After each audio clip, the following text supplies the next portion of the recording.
All right, let's go ahead and get started here. Welcome to week 4, live lecture 1.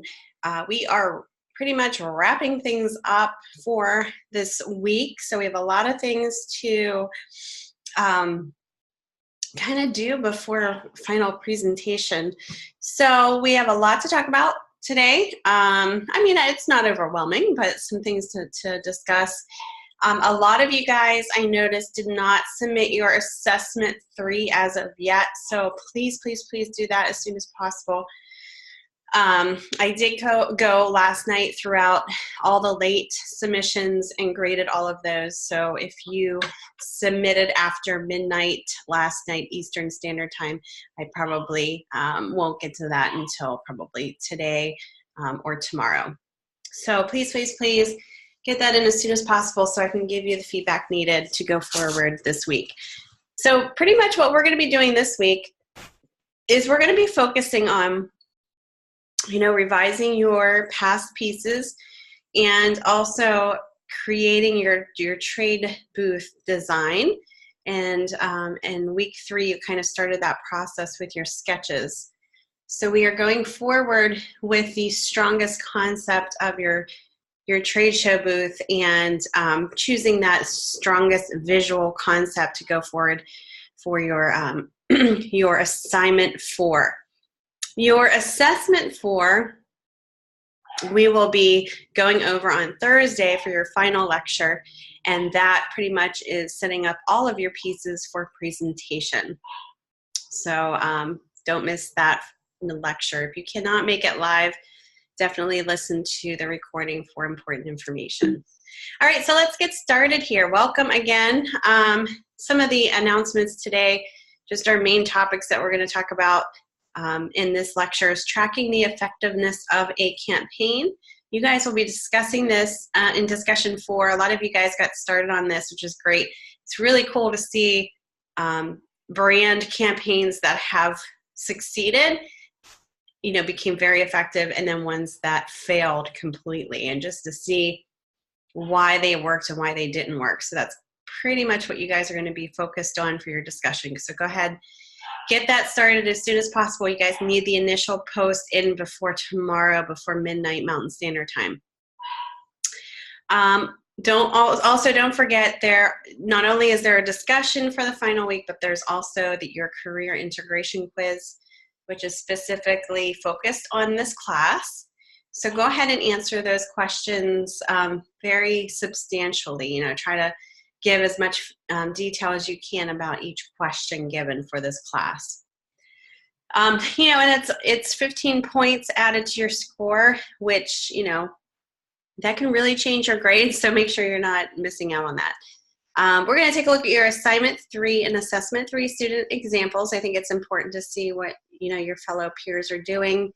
The ones that I pulled, I think, are pretty successful. Everybody has improvements to make going forward, but I wanted to show you some examples so you guys have inspiration and kind of raising your work to the level of of the ones that you're going to see. I am also going to discuss things that I noticed. Welcome, Linda. Things that I noticed that I wanted to address that I think are becoming a little bit of an issue throughout some of your campaign pieces. So we'll take a look at some of those things, and then also we'll be going over your assignment 4 and doing it in demo, which is your trade booth design. Oops. All right, so let's go ahead and take a look in Canvas here. If you go to week 4, it just kind of sums up your your weekly objectives, learning objectives. This is what you'll be working on this week and walking away learning. So we're going to identify 3 ways to track the effectiveness of an advertisement or campaign, explain 3 unique design considerations specific to working in a 3-dimensional space, identify and apply 5 key elements to effectively prepare and present a presentation to a client. Go ahead and listen to that or watch that little video there talking about the power of visuals. And then also don't forget in your course media for this week, important required articles, excuse me, as well as videos. So let's go down to week 4 here. Last week here. So the articles required are related to tracking your work and goals in marketing. Talks about how to tell what's working and what isn't in a campaign. Very, very interesting. It also talks about 3 ways to track the effectiveness of an advertisement or campaign. Now, this is an article that you can use for your discussion because it is kind of covering that relative material. How to measure the result of a marketing promotion, so tracking the results of a campaign. And then identify 3 ways to track the effectiveness of an advertisement or campaign. You know, it's not always just about getting the job done. It's always about how effective it was too. So the results afterwards are just as important as the process, getting the concept and campaign finished. And then also the secret to better client designer relationships, treat them like a date. Kind of an interesting article there. Just tells you how to talk to a client and how to empathize with the client, sorry. So it identifies and applies 5 key elements to effectively preparing and presenting a presentation to the client. Very interesting, you know, if you're wondering, you know, the language and all that, you can definitely take a look at that. A great ad campaign can last forever article here, and that talks about the results of some past campaigns that emphasize the benefit. And it identifies 3 ways to track the effectiveness, again, of an advertisement or campaign. We go down to the videos here, and then this kind of gets into more of the trade show booths, how to display type, deciding on key design considerations, common challenges in trade show booth design. That's interesting. So definitely can check that out. Oh, I just started playing that. Sorry, guys. Explain 3 unique design considerations specific to working in a 3-dimensional space, because it's definitely different. Just like package design is different too. There's some things to keep in mind. Then it goes to the biggest obstacles to pitching creative work, about presentation, articulating the why of your idea, know your audience, how to track print ads, so guide to track and analyze the result of print ad campaigns. And then it goes all the way down to more of designing a print ad, project management for creative projects, just a really keeping clients happy, just kind of summing it up for this final week here. A lot of great resources in here that you can take advantage of.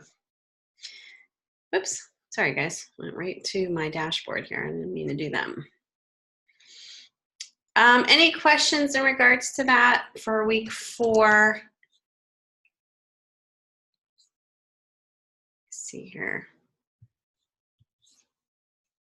Pretty straightforward. Make sure you're getting your, okay. Just make sure you know, obviously, you're getting your discussions in. And we're going to be talking about that in a second here. All right. Moving forward, let's talk about the discussion. It's basically focused on tracking the effectiveness of a campaign. Like I said before, some of those articles in your readings and videos, resources can definitely be supplemental resources that you can use as citations of references in your post. So basically, let's go ahead and take a look at the actual discussion here. Read over it, see if you have any questions. And like I said, most of you guys got started on this, which is great. Don't forget to do both parts of this assignment too. I noticed, or discussion. I noticed some of you only doing maybe one. So go ahead and read through. This is just talking about after a campaign has been designed, kind of things to think about when you're tracking it, following up and all that good stuff. I'm going to go right to the prompt here. So this is basically what you guys will be answering. So go ahead and read the background information. I'm going to go and read through this. So research advertising campaigns and find one campaign that you think failed and another that you think succeeded. Include a link to the article you found for each. You can also show the campaign pieces you're commenting on as well. So number 1, You're going to be answering these. What parts or part of the results make you think the failed campaign was a failure? What would you have changed to make it more successful? So make sure you're answering both of those. And then number 2, what part or parts of the results make you think the successful campaign was a success? And what aspects of the campaign do you feel led to that success? So for your citation, you might use articles that show examples of ways to track advertising campaign. You can also find articles from experts that suggest how to analyze the success of a campaign. Don't forget to challenge each other, show each other different perspectives if you think that calls for that in your response to your peers. Maybe they're only seeing it one way and you can kind of make them more aware of another perspective. Also, don't forget to be more objective when you're writing about this. Obviously you don't want to say, oh, I think this campaign failed because, I don't like the theme of this. You're putting more of your opinion in it. Instead, use facts. Say, it failed because, it's not directed towards the target audience. And state the facts, why you don't think that. Be specific. Talk about the specific design elements, the message that you believe fails, and talk about those specific details. The same goes for the successful campaign. Why do you think it's effective? Why do you think it is successful? Maybe it's something that you saw in the past that you remembered, and it was successful because it's memorable.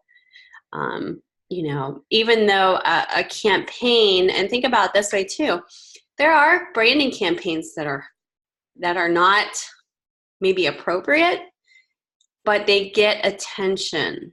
So in that regards, it may be inappropriate. However, it is also still getting attention. So it's memorable to some people. So in a way, it can kind of be successful, maybe in the inappropriateness of it.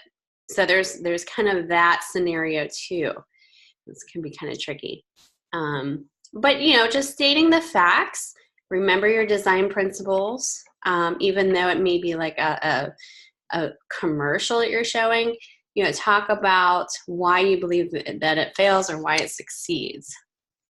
I looked this up, and there's many, many different resources that you can find. This is just one that I found, 8 reasons why your marketing campaign failed. And it's nice because it just kind of breaks it down. One of these is kind of interesting in here too, that some of you guys hit upon in your discussions, but it talks about the reasons. So you didn't identify the proper persona. So maybe you got the target audience incorrect. You didn't really get what they were all about. So knowing who you're talking to is important. Number 2, you had insufficient research. So it could be crucial to the success of a marketing campaign. Thinking about that, surveys, all that goes into it. If not, it may not get the attention it deserves. Number 3, you didn't have correct or realistic success metrics. So this just kind of talks about your campaign may significantly increase traffic to your website, but a greater number of visitors, even if it leads to more sales, may still result in decreased conversion rates. Look at all of the metrics or success before you launch a campaign. Come up with a more realistic, attainable goal for your marketing audience in your campaign. So indicators is what we're talking about there. Number 4, you created the wrong message for your audience. Some of you guys are hitting upon that in your discussions. So it's dependent upon your audience reaction. So just talk about how, your message and content should speak directly to their needs, interests, and wants. And, if that's not meeting that, it's the wrong message, then obviously it definitely could fail. Number 5, you deliver content at the wrong time in the buyer's journey. So when you understand kind of, understanding the journey of the actual buyer, you'll have a more successful message in regards to communication with them, obviously. So, you know, tracking consumer and purchasing patterns, tracking and analyzing consumer interaction to understand the buyer's purchasing journey. And actually, if it's, say, if it's like a product that you are putting out there as part of your campaign, you may want to, you know, test it out, see kind of how you would go in and buy this product and use it to get the most knowledge for you to deliver the most successful campaign and speaking in the right way. Number 6, you didn't give the campaign enough time. You know, when you're rushing things, obviously it will miss something maybe important. And then you might also sink more time and money into a failing campaign because you didn't take enough time to really think it through. Number 7, you failed to meet regulatory or brand compliance guidelines. Something to think about too. So you want to make sure you're meeting these guidelines, you know, so that you're not falling short. Your products fell short of your claims. This is a big one that I noticed a lot of you guys are hitting upon. So don't overpromise and underdeliver. As great as your marketing campaign may be, if consumers buy the product and are disappointed in its performance, that word is going to spread quickly and sales will drop. Word of mouth is very, very powerful in marketing. So, you know, if you have a bad experience, maybe with a service or product, word spreads fast, you know, word of mouth, especially with social media and all of that today, very easily can be spread very quickly. Same holds true for successful products and services as well, but you want to make sure you're not falling short of your claims. You know, you want to make sure you're not making promises that you obviously can't fulfill in that regards. All right, so, you know, just some things to think about. You know, like I said, you know, make sure you're taking advantage of the resources in your reading and videos if you need to add more substantial, specific information to your post. Don't forget to embed your images and also share your links to those campaigns.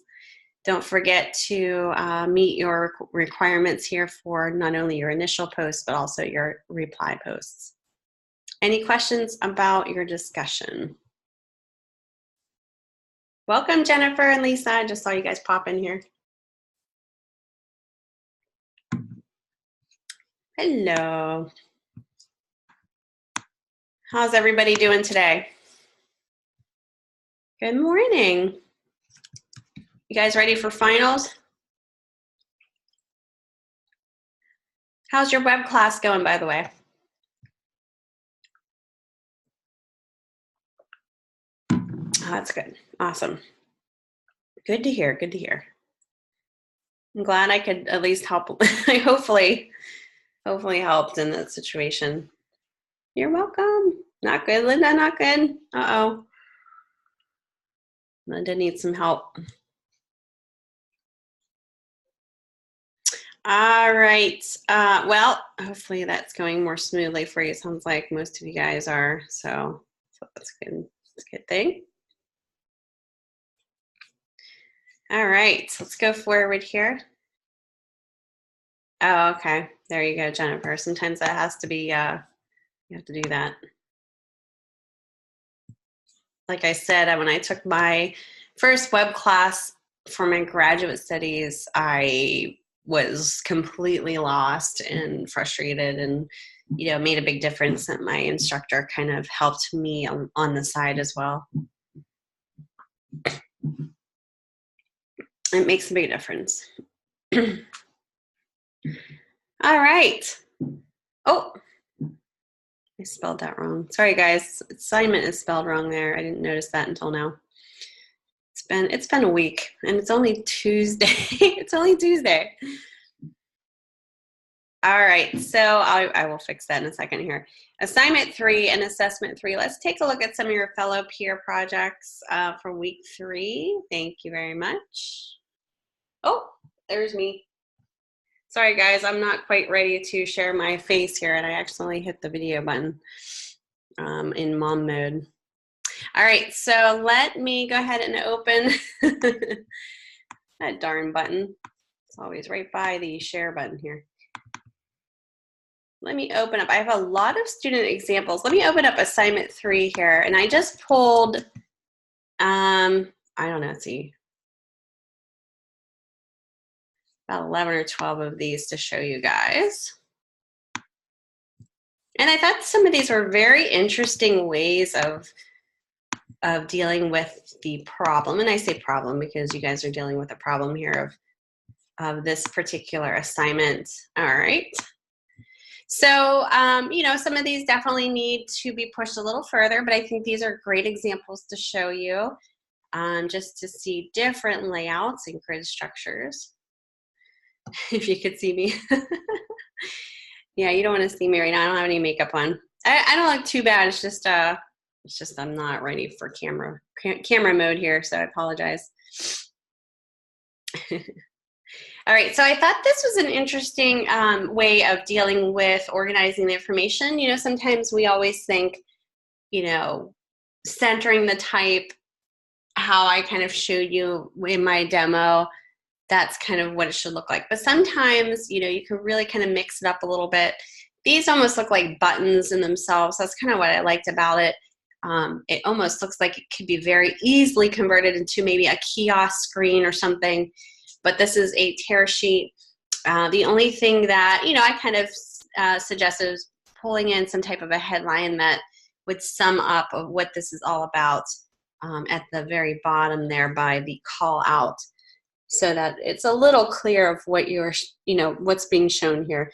But I thought it was a really interesting approach. It's something that I can see, you know, morphing into maybe a more interactive, you know, applications if need be. There you go, Jennifer. Yeah, that could be a problem. Okay, here's another one. I like this one because it's more simple, you know, and there's definitely a hierarchical order here.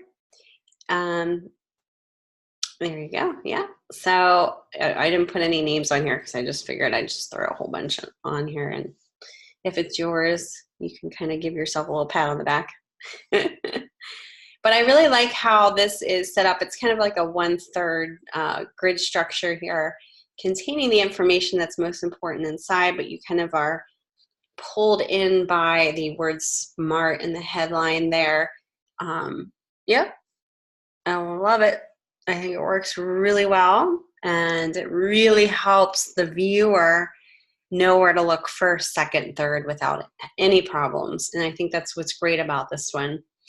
There were some of you that struggled with that, you know, maybe put more emphasis on all of your elements. So when you have emphasis, equal emphasis on all of your elements on your layout, what happens is the viewer looks at it and doesn't know where to look first, second, third, and sometimes they won't even look at it because of that. So you really want to make sure that you have a flow of where your eye is traveling to the most important information and then all the way down or around. So that's what I liked about that one. And like I said, you know, some of these definitely need a little bit more of a push, but I think these are good examples to show just different layouts. This one's a little bit more copy heavy, but I thought some of the integration of icons was kind of interesting. And again, kind of sectioned off areas of information, pulls you in with the top graphic there, and then breaks it down in different sections below. This one's a little bit more conservative, but I thought it worked well with the overall balance. It pulls you in on the top part with the headline, but then it also has a nice subhead that pops out as well before all the copy is, you know, leading you into all the feature copy. Yeah, it's very balanced in that regards. The elements are definitely unifying as well. Here's another one that is working in regards to the grid. It's very, you know, it's organizing the information very nicely.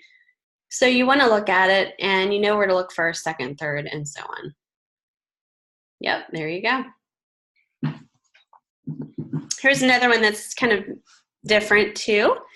utilizing, you know, a full bleed image in the background, and then kind of putting this copy box over top so that it's visually interesting, but also very clear. You can see there's a hierarchical order there. And I like the fact that the features, instead of a bullet point, there's just little locks.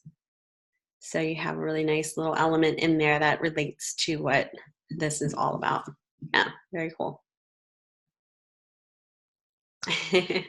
Something I didn't even think about, so that was very cool. Here's another one that is nicely, you know, has a nice order to it. Not only is the headline emphasized because it's larger, but it's also a different color, which kind of draws your eye into it. The image, it looks like it's flipped a little bit there. It looks like it's might be needing to go on the other side because of that. The numbers are backwards. I just noticed that. But for the most part, you know, this is definitely working in terms of the order of elements and the sections. Very nice, nicely spaced out. That was another issue I saw with some of your layouts and in the past too. Not having enough space to separate your sections, and it all kind of runs together. When that happens, it's harder to read and follow along as well. So you can see the white space in between each section here, giving it a nice visual pause. And this definitely helps, you know, read the information, understand it, instead of it all kind of coming together. Here's another one that's more contrasted here, and I think it works really well with the colors and the hierarchical setup. Definitely boom, boom, boom. Very straightforward. Yeah, the typeface works. The lock is kind of interesting how they implemented that image with just the lock circle. Very good. This one is kind of interesting because it's just laid out a little differently, where you're kind of showing these like gradiated bars coming out. Kind of gives it a more visually interesting look, and it goes with the image in the background in regards to the aesthetics. So just something different to look at there. Here's another one that's a little bit more divided up, more conservative in regards to that, but I think it's nicely organized so that the eye knows where to look first, second, third in different areas. So you can do that with line, you could do that with, you know, space, the white space, negative, positive space, emphasizing certain, you know, numbers or, you know, type can also do that as well. So great job for those of you who I kind of showed in just for the example here. I think it's great. And hopefully those of you looking at this who maybe have been struggling or kind of not understanding some of my comments to you about, you know, the importance of having margin space and having that visual pause space in between your elements in hierarchical order. Hopefully after seeing that kind of makes a little bit more sense of what I'm talking about. Okay, assessment 3, which a lot of you still kind of owe me for. I have a lot of you did not submit for, so hopefully that'll be coming in soon. I wanted to show some examples because I think some of these are different in how they look, but they are successful at how they are showing the concepts. So here are some examples of fellow peers in your actual course here that I pulled to show you for this assessment 3. So if you're struggling, trying to understand how to do this, you can see some examples that may help you. All right, here is one student, option A, nicely sketched out based on the booth that was given to you guys. And they're showing 3 different concepts, option A, B, and C. So you can see kind of the different imagery, switching panels, even playing around with the logo, placement. Not so much the top part, that kind of stays the same, so maybe switching that out would have been interesting too. But you can also see the tear sheets are in place as well. Okay, so that's one. I have a whole bunch of these too, so bear with me here. All right, here's the second one. This one's and this is how different your sketches can be. So that's why I wanted to show you a few of these as well. This one's showing 3 separate concepts, and then you can see this student is really looking at a very loose, almost like a loose noted sketch, which is really good. And then on the left side here, they have some images to reference and what they're talking about and what their ideas are. So, you know, this is a good way to show this as well. I can see the students really thinking about the different spaces, thinking, okay, how can I make this visually interesting, keeping all the elements in mind. Here's another interesting approach where you're actually using the booth that was given to you guys and sketching in some ideas here with your notes. So if you're having kind of like issues drawing out the booth, this is kind of a nice, interesting approach to showing your ideas. I know I'm not the best sketcher and drawer, so some definitely can help to have some type of a background template. And that's definitely something that you could have done in Illustrator too, just placing in that template of that booth and sketching over it, you know, with the pen tool. Here's more of a loose sketch, pencil and paper, the old school style. Great job with coming up with something loose, yet you can tell what's going on here. Doesn't have to be super sharp and specific, but you can tell that the student is definitely playing around with the elements and type, thinking about 3 different concepts here. Here's another one using the mock-up, but then sketching out ideas of where everything could be visually placed. Okay, here's another one. Some of these are small, so bear with me here. Some people are sketching this out, just pencil and paper, which is great to see. And this is a good one here. It's almost really professional here. Kind of thinking about different options here.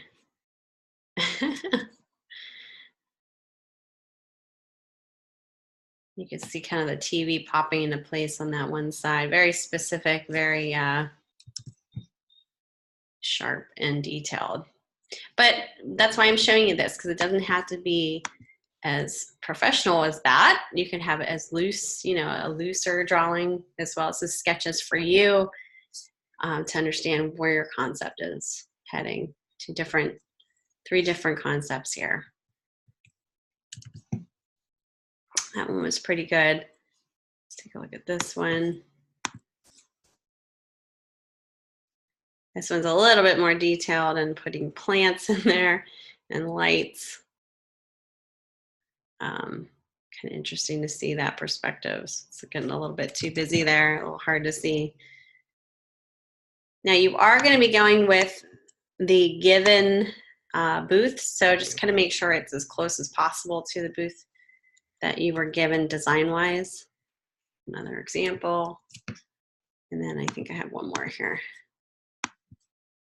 So for those of you who did submit them, you know, a lot of you guys did a great job. It's just I'm missing a lot of people who have not submitted. So kind of concerning. I'm hoping that maybe just showing you some other examples will help those of you who may be struggling to get that in. This one's a good one, kind of notes and sketches on the 3 different concepts. All right, where's my, hold on one second, guys.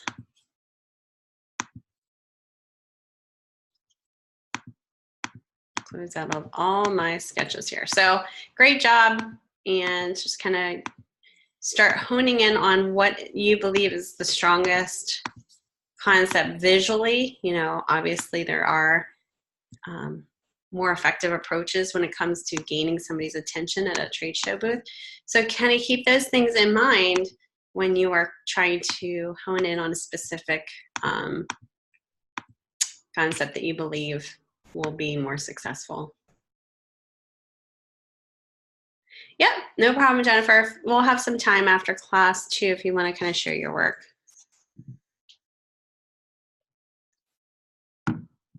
You're welcome.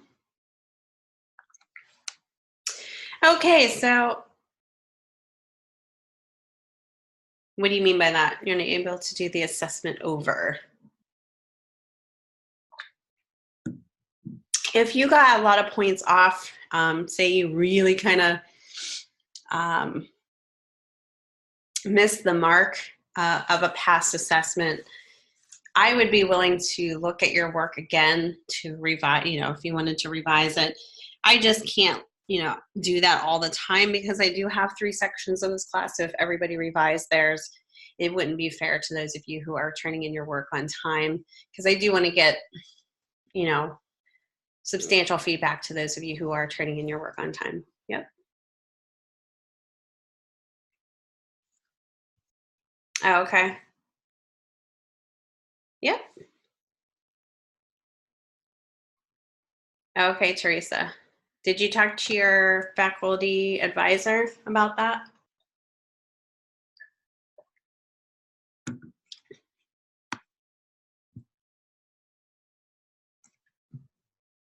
Okay.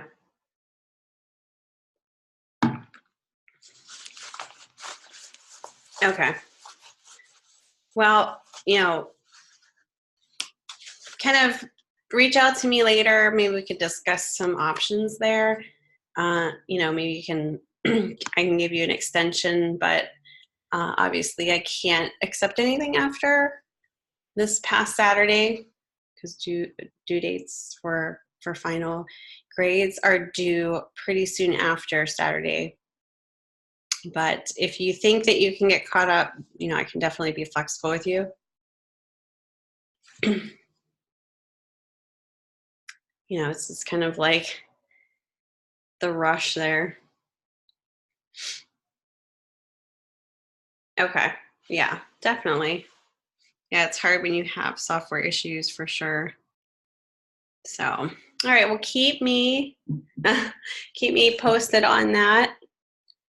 I do want to go over some things that I did notice, and this is from past work too in week 2. So some things that I wanted to address because I think I see a lot of this repeating a little bit. So I wanted to make sure we're all clear on things that to be aware of, that to not do. So let me go ahead and grab some examples here. I'm actually going to open up my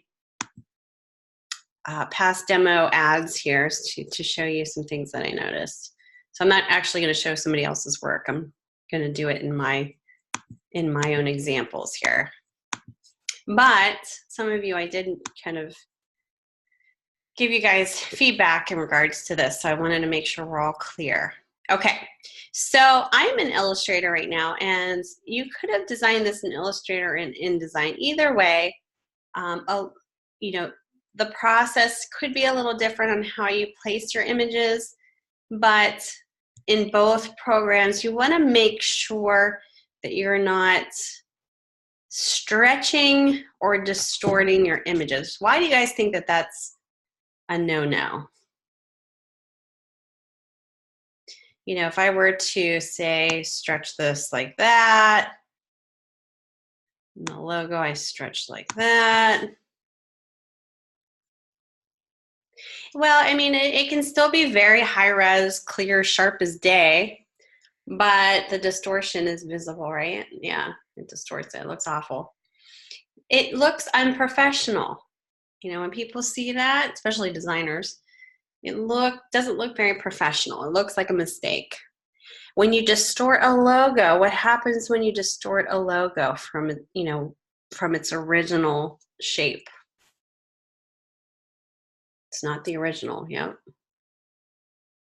So when you put all that money, brands put all that money and time into creating this very cohesive logo mark, that looks like this, right? So, you know, maybe they're working with a couple designers at the time. One designer, fits it on just as is, as you see it here, perfectly. And then let's just say the client goes to another designer and says, can you design another ad for me? And this designer makes the mistake of stretching it. Okay, say on a t-shirt or in another ad, and it looks, it looks similar, but it's not the same. So what happens is it degrades the brand. It takes away from the cohesiveness of it, the way that it's shown all the time. So it looks different. And it's okay if it looks different in regards to maybe color. And I'm saying this not hue color, but say a reversed out color, if it's okay with the client. So I had some of you guys, for instance, let's say if I took this white background out, some of you guys placed your logo in like this and didn't correct the bottom part, so you couldn't see the name, right? So if you're doing something like this with a white or a lighter background, you're going to want to change the name to black, how the original logo looked, so that you can see it. Now, when I showed you this demo, I changed most home to white so you could see it. And most of the time, that is definitely acceptable to the client. It's the same, but you're kind of making it readable. So, and they will tell you how to use, you ever see like a brand book, they'll say, if the background's darker and you can't read the type, you can reverse the type out in white. Now, I did see some of you guys who actually did change the overall color. So I did see some of you guys just change maybe the roof color or the whole color of the logo itself, like for instance, like this. And that's when you kind of get into the danger part of changing the logo, even if you're not distorting it too much away from the original. You want to keep it the same blue. But if you need to make, say, the house white, for instance, say if you have a real busy background that's blue and you can't see that house part, reverse it out in white. That's the only exception for that. Yes, exactly. So just make sure you're not distorting it. Some of you guys did too, take just this part out. Now, if you're working with a client that says, and this is the tough part about being a student too, and I have to point this out. I know some of you guys pulled the name out, made it bigger and away from the actual mark.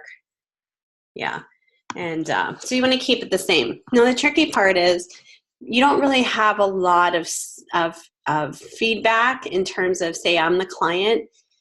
If I was the client, I was telling you, I don't really want you to change the logo, but I could tell you, well, the logo, the name part can be pulled away from the mark and used as a headline, then that would be okay.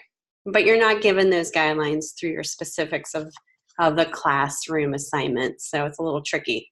So I would say just to keep it simple, don't repeat most home in a headline. I saw some of you guys do that too. For example, let me step back here. Some of you guys did something like this.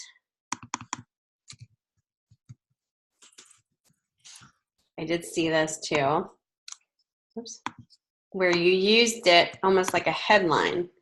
Now it's kind of repeating because it's already in the logo, so it's kind of weird to have it repeating above here. It's okay if it's, down here with the URL, but I wouldn't repeat it as a headline. Some of you guys did also put emphasis on the home show instead of the actual brand. So you would say, I saw a lot of this, home show being emphasized, where it's promoting more of the home show in general rather than most home, the brand. So make sure that you're not doing that either. You did on your tear sheet? Yeah, so just make sure you're not promoting just the home show and it's the biggest thing. Yeah, you want to make sure that you're promoting most home or the product instead. So you may need to revise that. What other things did I see? Some of you guys, you know, you did a great job with putting the information on here. Say all this information looks great, but your hierarchy it needed help. So for instance, if I had this information all emphasized and running together, it's harder to see. It's harder to kind of look at, okay, what do I look at first here? I'm kind of wanting to look at the top copy, but then that other copy below, it's kind of coming out to me too, but then there's the URL, and it all runs together. What do I look at first? So by going back and setting up a hierarchical order, just like I did here, your eye goes right to where it needs to first, and then there's a nice visual space in between before the subhead. I can even put this up closer to the headline and have more space in between here. You know, I kind of have to figure that out. But having that visual space, and there's a little cardinal outside my window here. Sorry, guys, I got a little distracted. You know, really kind of allows the eye to know where to flow and easily flow around your layout. I know. How cool. It's those two little cardinals right out my window here. A little distracted. Sorry, guys. I think spring is coming, right? Kind of excited about that. What else did I see? Let's, yeah, they're also family. You're right.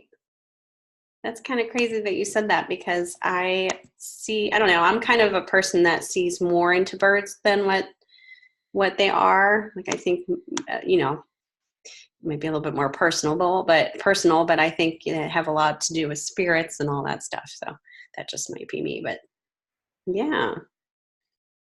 Oh, you can hear the birds outside. Very cool. I love that. I miss that so much. I might have to get a bird feeder. Sorry, guys. I'm a little distracted. There you go. Let everybody's little message from above, right? All right. So this is the assignment 2. I just showed you the assessment 2, which was the web ad. This is the billboard. Just the same thing here. And I saw a lot of people too. It's almost like you did this. Not all of you, but some of you guys. Placed in your ad and then try to make it work in this space. Oops. Group this. So what I saw was a lot of like, oops, group here.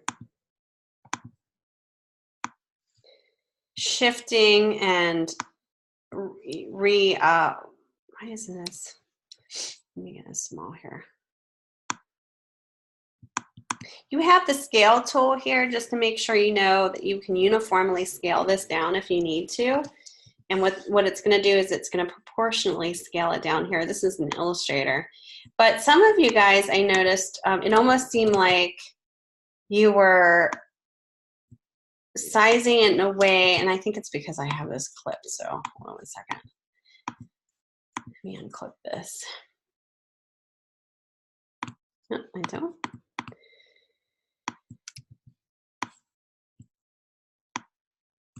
No. Hold on. Group selection tool. So it was kind of being stretched and distorted. I don't know. Where's my selection tool? So it's almost like this, like you're almost trying to, okay, this is how I just have to get this smaller and in here so that it fits. That's not the way, right? Some of you guys, I saw this happening, and I had mentioned it before to not do this. You need to kind of reorganize your information. You know, when you're stretching type, what happens? What happens to that type?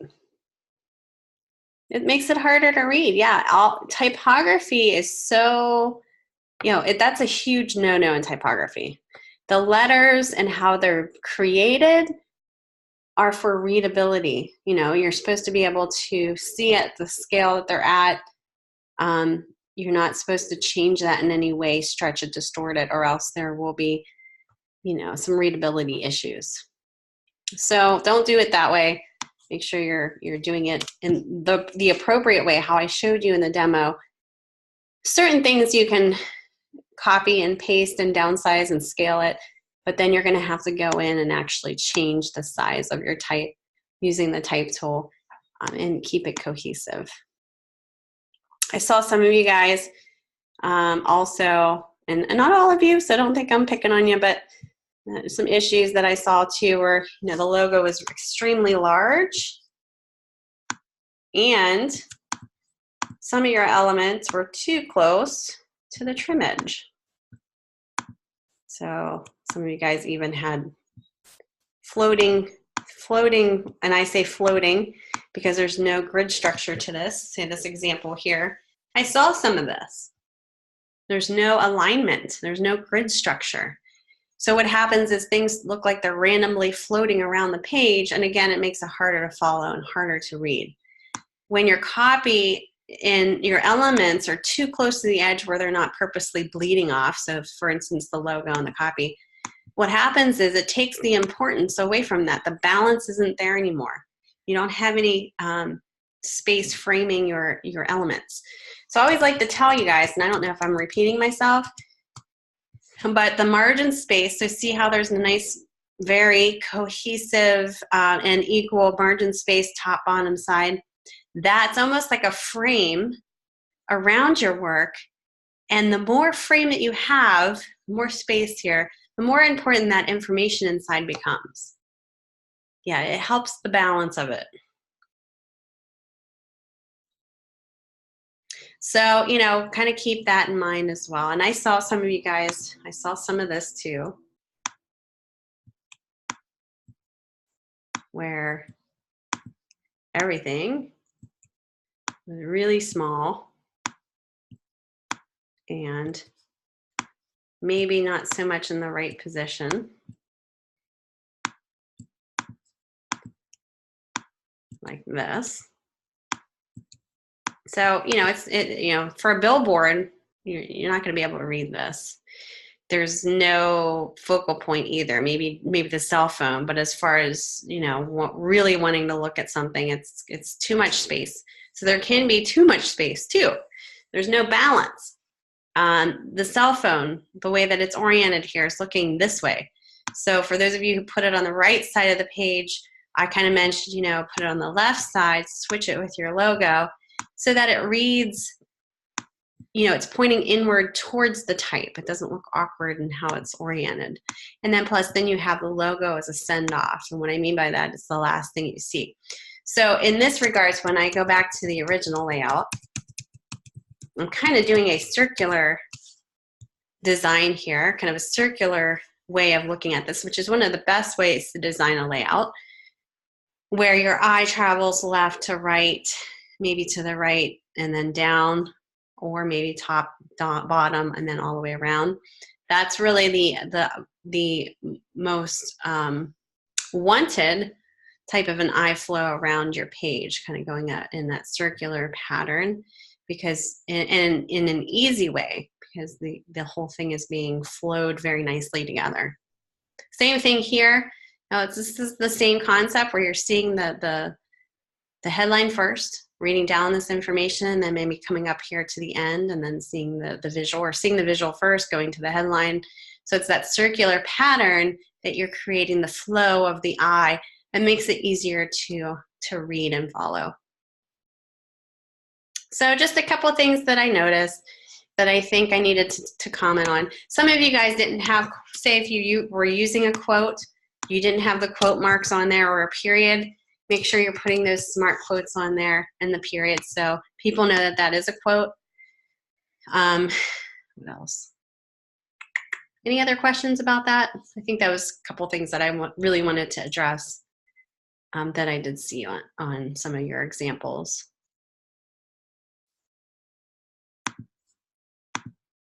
And just to talk about why it's not, you know, Why is that a no-no? Some people don't know. You know, you don't know until you know. So just being more aware of that.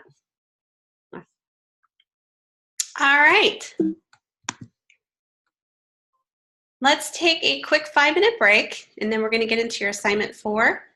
After your assignment 4, if you don't have any questions and the demo is over, I'm just going to open it up for critique. So if you have anything that you want to show or have questions about, I will open it up at that time.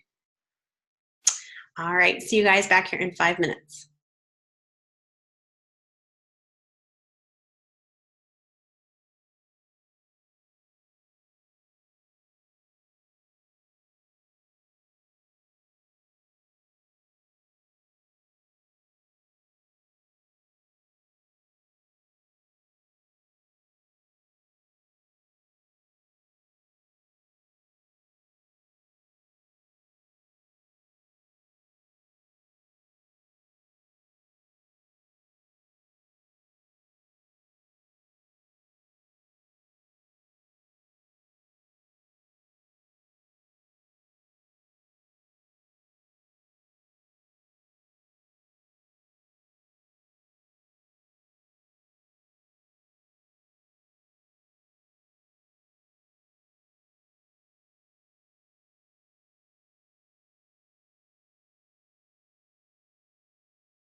All right, can you guys hear me? Okay, you might hear my dog too. Sorry, guys. He hears me like not talking, so yes. Okay, who got started with this assignment 4 yet? Did anybody get started?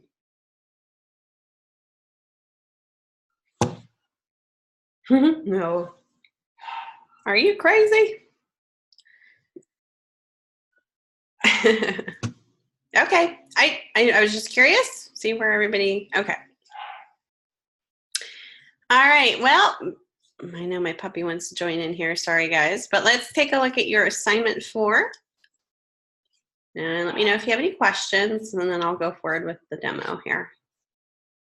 Excited to start, good. And then, like I said in the beginning, and some of you guys logged in a little late, Thursday will be our last lecture, so I will be going over your assessment 4, which is kind of combining all of your pieces for presentation.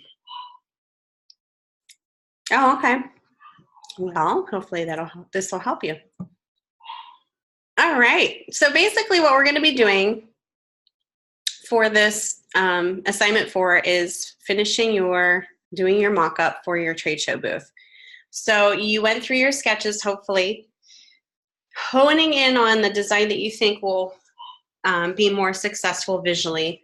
Go ahead, go forward with this concept. Some of you guys had some great ideas on there, and I just want you guys to experiment. And I didn't say whether one concept was stronger than the other. So I want you guys to experiment and kind of play around with the elements, and kind of make that decision based on your 3 sketches, kind of which concept to go forward with. Okay. Thinking about that, now we're going to go from sketches to a 3D mock-up of your booth. Go ahead and read through this background. It's just talking about working in a 3-dimensional space, things to kind of keep in mind, some things that may hinder it or help it. I'm going to go through the prompt here and let me know if you have any questions. So now that the sketches are done, it's time to lay out the final design for the trade show booth. Click here to download the trade show mockup file. Use the logo imagery you downloaded from week 2's assignment. Number 1, choose your strongest concept from your week 3 assessment sketches. Using InDesign or Illustrator, create a design flat of each of the design surfaces in the trade show booth. Using the provided trade show mockup file, create a mockup of the completed trade show booth.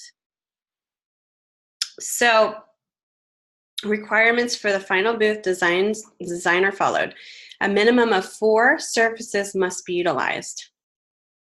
Panels E through H, so you can kind of see the panels down there, will be counted as one surface if you make a large graphic for the back wall that spans across each panel. If a graphic wraps around the desk on panels C and D, it counts as one surface. You can see the very bottom is almost like the desk part. A mock-up of your tear sheet will go on the brochure rack. It does not count as a surface. However, the sign on the rack where the letter I is does. It's almost like a little sign. I wouldn't place your tear sheet where letter I is, but you can make a little sign there. Panel A should be done on both the front and side surface. It counts as one surface. You can see panel A is at the very top. You can add a monitor or other items on the desk if you wish. And keep in mind that the panel's the actual framing part of the panel must be kept intact. The structure cannot be removed. Below is a thumbnail of the mock-up provided. If you wish to choose a different mock-up to work with, clear it with B first. Jennifer, can we make 2 panels on A different as long as we cover 4 surfaces? Yes. Yep. So an important tip, this mock-up has smart object layers, so you can easily put your artwork in each of the panels. Be sure to attend the lecture here, kind of work through that, and I'll show you how to do that. You're going to export submission instructions. Export as PDFs and combine in a multi-page PDF. Name your file such, and then submit your multi-page PDF.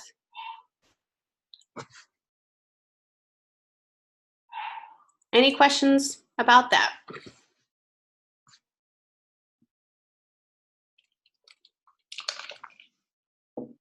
Okay, so I'll kind of show you some things that, okay,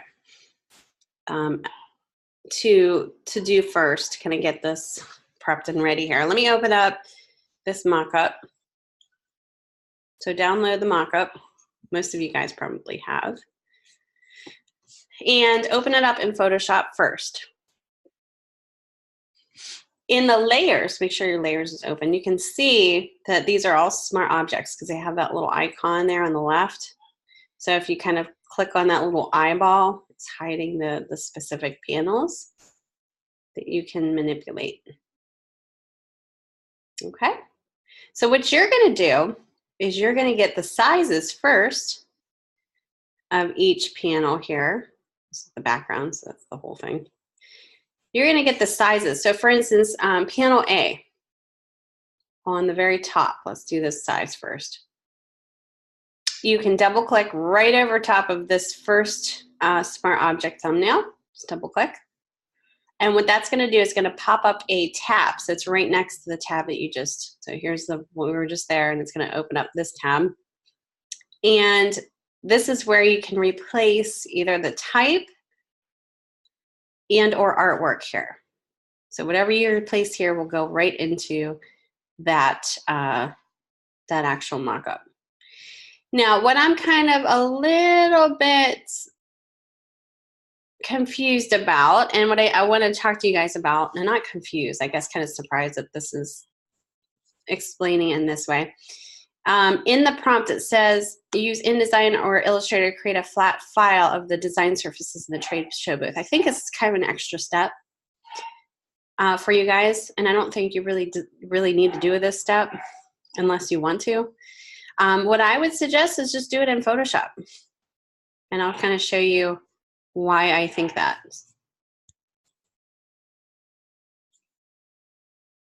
It's completely up to you. If you want to do it the way that the instructions tell you, that's fine too. Just double click on that.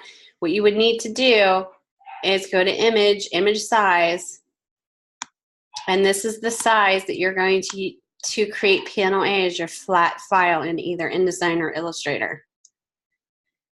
Now, if it were me and I was redoing this instructions, I would kind of nix that part and just have you guys do it in Photoshop. I think it's a lot easier. I think it's less steps. So I think I'm going to throw it out there. If you guys want to do it this way, you can do it this way. I think there's going to be a lot of presentation things that you're going to have to worry about on assessment 4 that may make this a little bit more complicated. So if you go this way, it might be a little easier. So this is how you would figure out the size. So if you were wanting to know each size of the panels, this is where you would write this down or take a screenshot. Now, of course, this is 72 dots per inch, pixels per inch, so just kind of keep that in mind. So what I mean by that is, say if I wanted to add in a picture here. So I'm going to go File, Place, Embedded. And let me put in this image here. Let me see if this is actually going to work. Oops.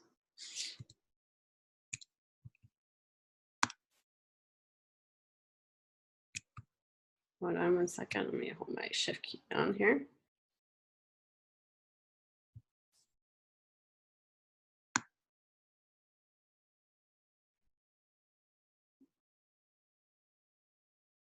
All right, so I would just kind of get this to where I want it to be. Now, you don't have to put an image here. It's completely up to you.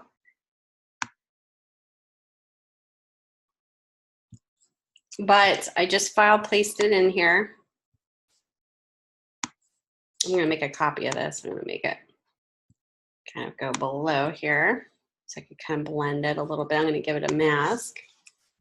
And I'm going to take the gradient tool and blend it. So right about here. Oops. Yeah, okay. Now I'm going to hide that white here, and I'm going to pull this to the right. Adjust this gradient again.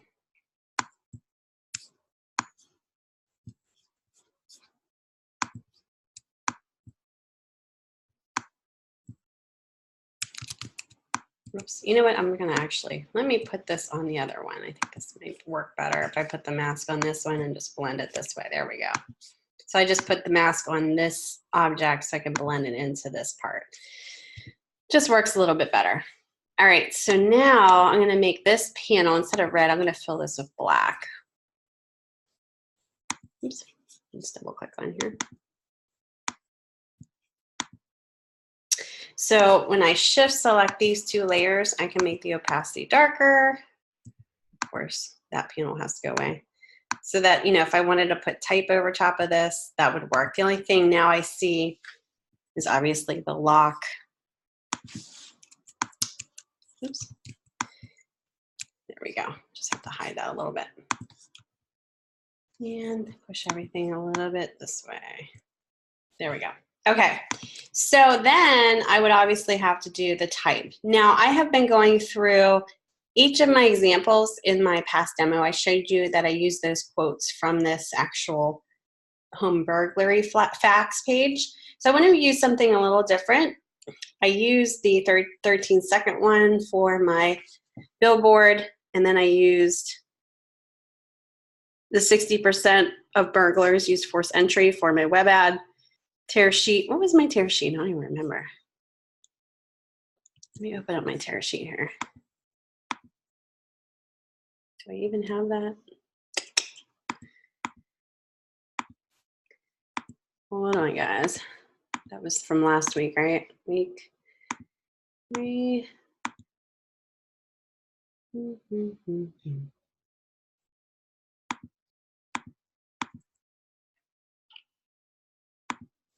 Okay, hold on one second.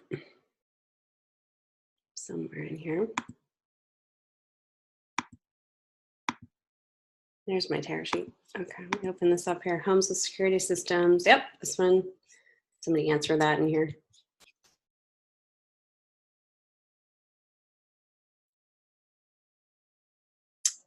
Is it one file being exported? What do you mean by that? I see. Homes with a security system are 3 times likely. Okay, so that's the one that I use for that. So I use kind of all 3 facts. So I'm going to use one more fact for my booth. Yeah, so you're going to just do one file for that, and I'll show you kind of the easier way about that. So I use this one, the top one, 13 seconds. I think the next one I'm going to do, yeah, you're welcome, is maybe the 65% of home burglaries happen during business hours. So I'm going to go right back to this panel. Actually, let me go back here. I'm going to copy this. Oops. Copy my type here in Illustrator. Just do like a Command C. Go back into my Photoshop. Take the type tool. And just paste it in here. Obviously make it bigger. Why I did it that way is so I don't have to worry about, you know, changing the type. It's already kind of set to the typeface that I'm choosing here.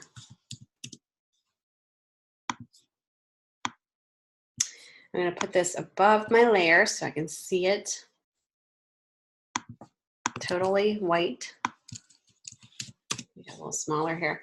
And then I'm going to take that fact to change it. So 65% of home burglaries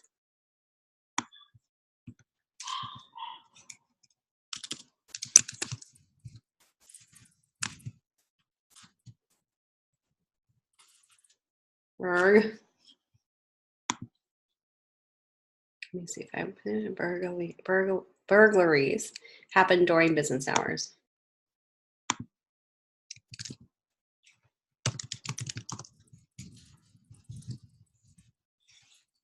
Did I spell that right? B-U-R-G-L-A-R-I-E-S. Yes. That's a hard word for me for some reason. All right, so sorry guys. Let's see here, 100. Okay, so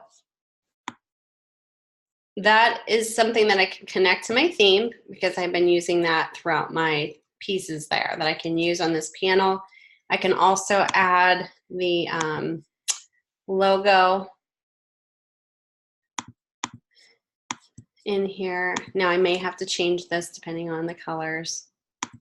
I actually have a bounding box on here.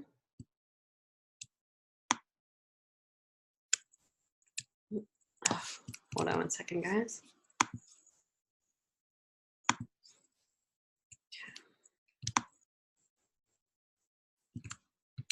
I'm not doing it proportionately here. Let me place it in here first. And I think what I'm going to do is I'm going to change this in Illustrator first. So if, you know, you might need to do that too, where you're opening up the original file and saving it out. So let me switch back to Illustrator here real quick. Open up the original logo file. And what we're going to do is we're going to save as. And we'll do white version.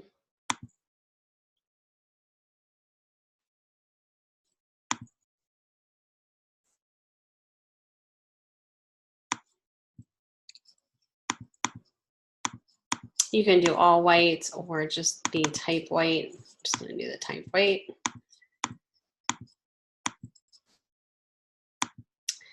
Well, let's just save this.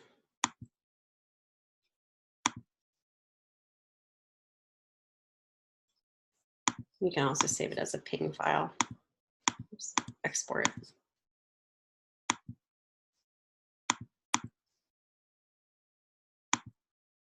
300 pixels print, transparent is what you want. Click OK. And then you have both files to go to if you need to place that into your InDesign or Illustrator file. Okay, so place this in here. And I'm going to put this maybe on both sides. Let's see. Copy. And then make my copy a little smaller.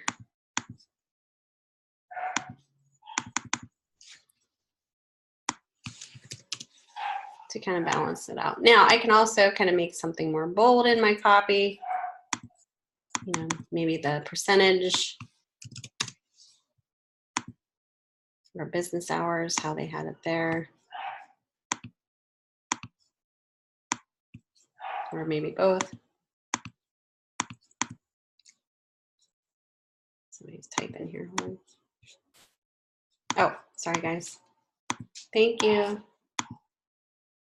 Better? Sometimes that happens and I just go with the flow and I'm not paying attention, so thank you. All right, so let's just go with this. I'm gonna go File Save. Now see how I did everything in Photoshop and I do a File Save. Now the key to this is doing the save because when you go back to the mockup, oh, hold on one second.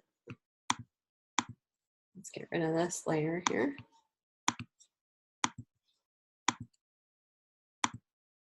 Everything else looks good. It should replace it in here.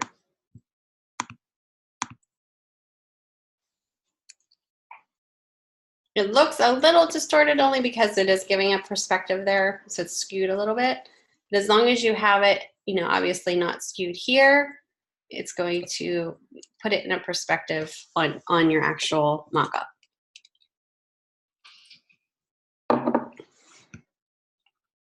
It also put it on this panel here, so you have it both consistently on the top A part and wrapped around here.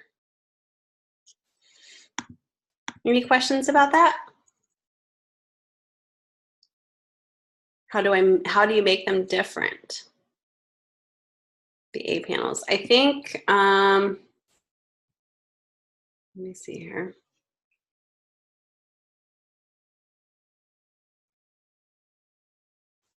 Okay, so it's this panel above here that you would just double click to change this out. So it's a different layer. So the top layer you would change. So I'll show you here real quick. So say if you wanted to like not use the type here or the logos. Save that. Oh, I see, it's linking that. Okay. How is that linking that?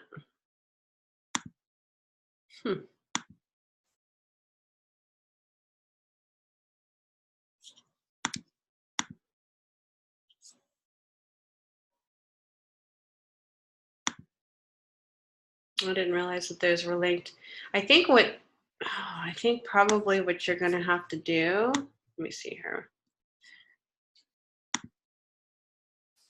Let me see properties. Your mask.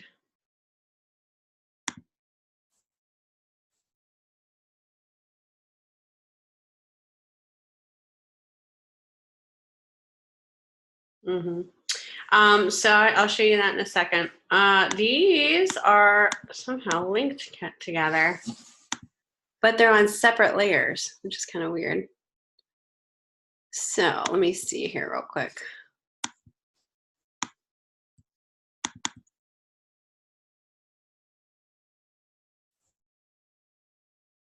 Oh, it's a linked smart object. Okay.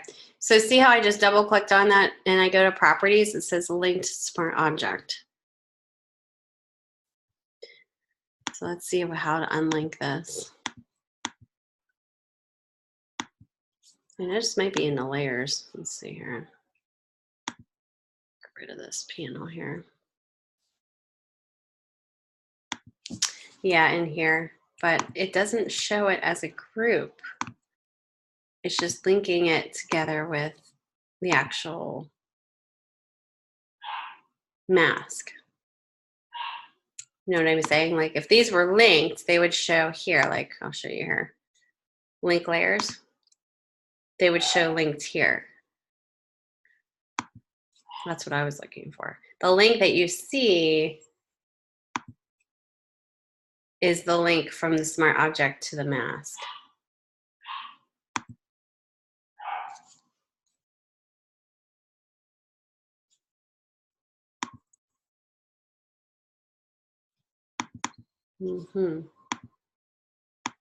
Very interesting. I'm gonna have to look into that further. I'm not quite sure. I've never really run into that problem before. Might be something super easy. And I'm missing it for some reason.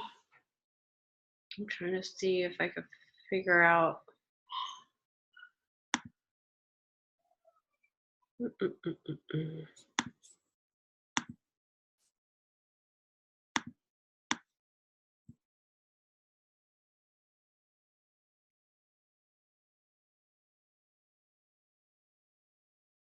At the bottom, it says embed. Hold on one second.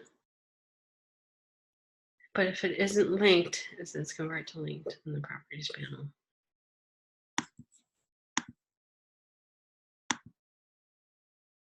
See how it says edit contents and embed? Yeah, that. That change it. Let me see. Oops. Hold on. To be continued here. Oh. Okay, I'm gonna save this and we'll see. And I just did this on, let's see here.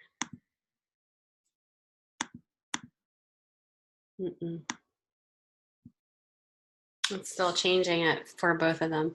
I'll look into this a little bit further. Yeah, I don't know. It just maybe how this is built, the smart objects of whomever built this, how it's built, and I'm not quite seeing what's going on and how it's linking up here. Let me see what the back panel looks like here. Hold on one second. Let me get this. Unless, okay, see that didn't change it. Interesting.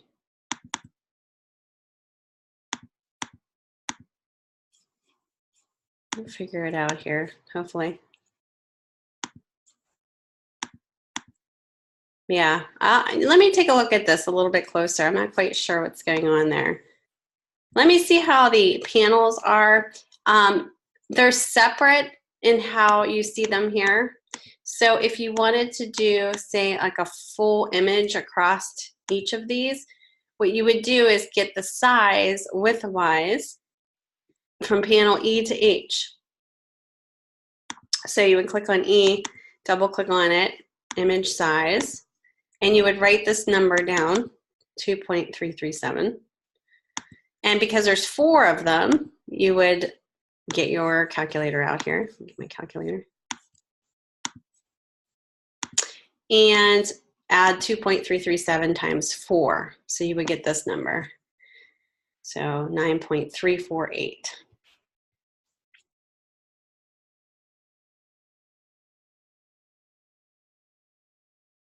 Oh, down at the bottom in the layers it says EH1 panel. Oh, okay.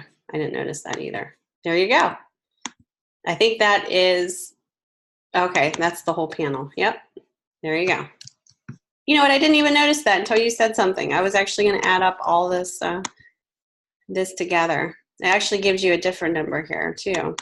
Mine was 9 point, let's see here.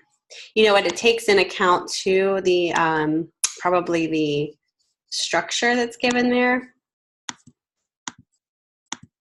Sorry guys, right here. So see this down here?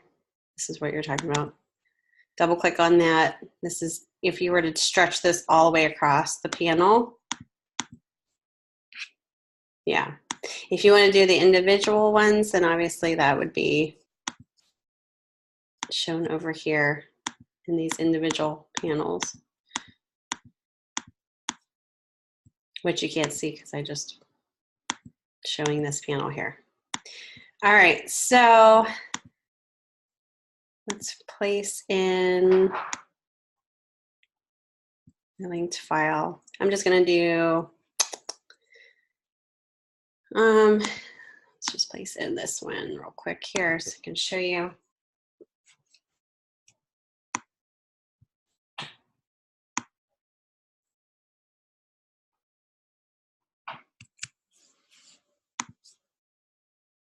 Let me save it. Once you save it, you can hide this if you want, save it, and then go back to your template and then show your back panel.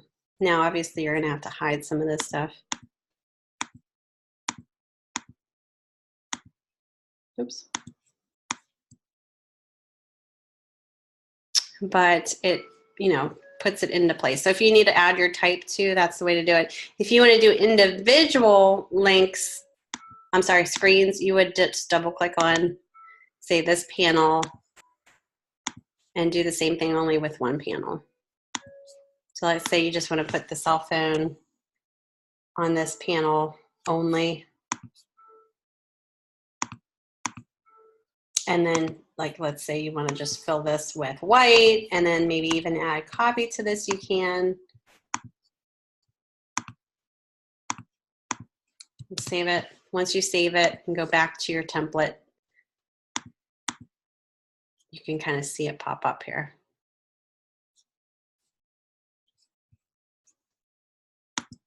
Or you can do all 4 in the back. Now you can add type to that too. If you add type, make it large because those, you know, if you're using really small body copy and those little panels divide that up, it's going to be harder to read. Panel B, this is where you can add, say, a, you know, maybe like a TV screen. You don't have to keep the table and chairs. Let me see what layers those are on. Oh, you know what? You're going to have to keep those because they are actually in this background. They're actually cut out. Now, if you have another, you know, another booth that you want to use and you want to run it by me as far as a mock-up, let me know.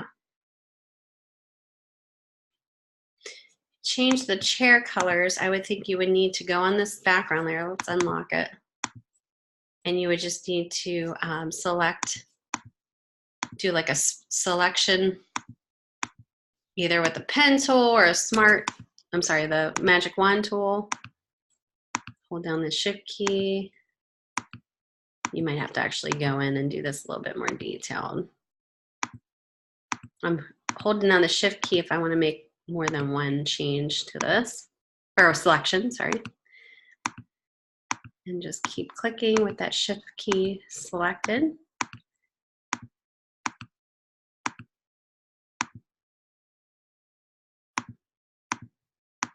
So I'm selecting the whole, just the red parts of the chair. Yeah, you might want to change that because we're dealing with different colors here. There you go, paint them. So let's zoom in here. Holding down that shift key, you're getting these, what they're called ants marching ants. So that's telling me that, you know, wherever I'm selecting, that's my selection I'm making. And if I want to see a little bit more detailed of what I'm selecting, I go over here in my toolbar, and choose the edit and mask mode.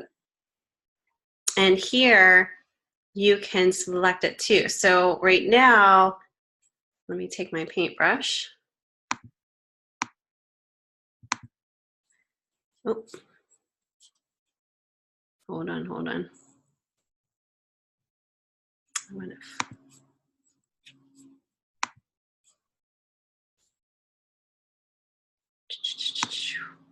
I think I have history brush. I don't want this tool here. Hold on 1 second, guys. You could actually use the pen tool too and select, say, this area, if you're good with the pen tool.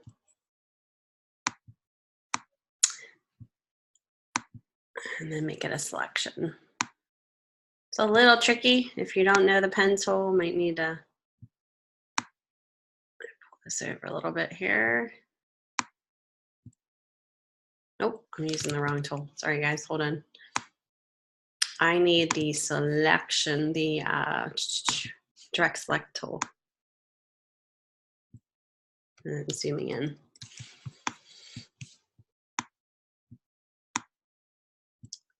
There we go. This is how you would actually just, almost like an Illustrator. Well, it's similar to Illustrator where you're playing around with these vector points here.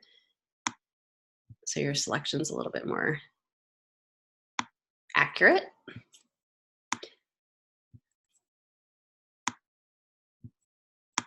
All right, once it's selected, then what you want to do is go up to Window and choose Paths.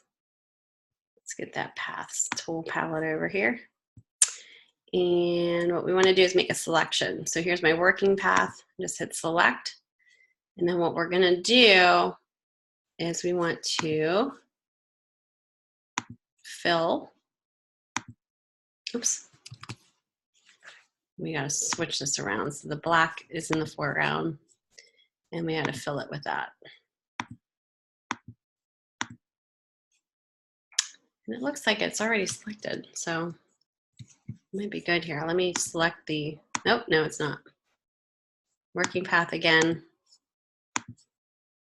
Let's go with white. I think I messed myself up with the background color there. There we go. Now let's see how it's selected now with that. So I filled it with white instead of black. I think it's depending upon what I had under here, my foreground and my background color. Now I would obviously, I needed to go down and do this part too, but let me just show you real quick. Once that's all selected, close out of here. We're gonna go up to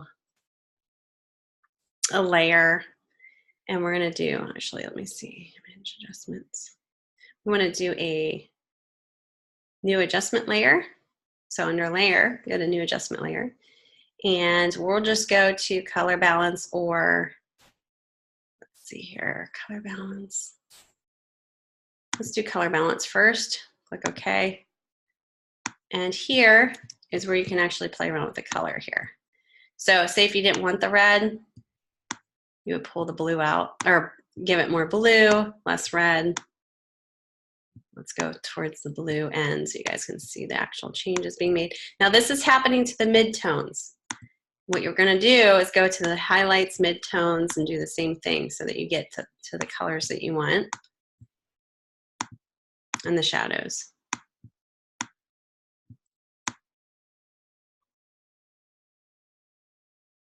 So let's say you wanted to go more towards the color of the, of the actual logo. Let's zoom out here so we can see what's going on. Maybe more blue, more cyan, a little bit more yellow, kind of gets to the color of the actual brand. Now, obviously I have a little piece in here that needs to change, but that's how you would, that's how you would just change that color. If you miss anything, you can go in here and select it again. So like say I miss this little piece here and here. I can go ahead and let's take the pen tool again. Let's make a selection over top. So it's not too late. You can make these each paths.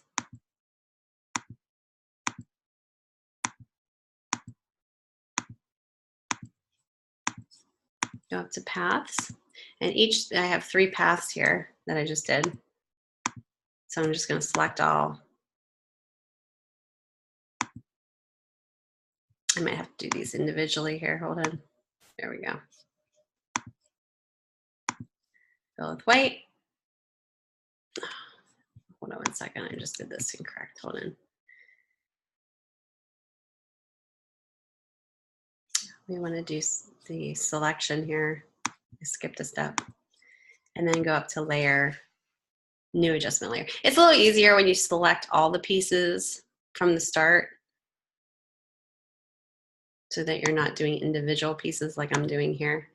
And then plus you'll have that color already saved and you don't have to go back and do all this. Okay, just a little FYI there. So you can see I did as many selections as I possibly could before, and that just helped me not have to do each individual path there. Okay, so that's kind of a little weird thing about that, but the panel B, you can put, say, a TV on that surface. You could just put another image.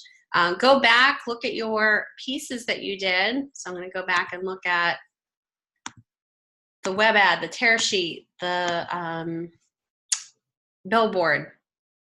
And I'm going to take a look at, kind of how I want to keep it consistent with what I have here. Is there anything that I need to do to kind of keep it more consistent? I can even maybe take the features, the bullet points, or this copy here, and select all and add that there. Maybe at this point this would be, I'm just going to copy and I'm going to go back to my Photoshop. Just make sure it's going to be readable. Panel B is right here. So just double click on that. Hide that part, and you can even hide that part. And I'm just going to fill this with, actually I'm just going to double click on here so I can just fill it with a new color, black. Take the type tool, I already copied, now I'm going to paste. And this is all of my bulleted copy. Now of course I'm going to make it a lot bigger. Maybe not that big. Let me bring up my character palette here. Craziness. Let's do auto for my leading. Go a little bit smaller here. This is all relative to the space given. So you might need to go a lot smaller than what you had before. And then just realign everything. Right now, I would definitely have to set tabs. So in a way, you could, set some of these panels up in Illustrator or InDesign first So what I mean by that is get the overall size of this panel. So this is 3.95. Let me take a screenshot of this and I'll show you how to do this. So let me go back to Illustrator.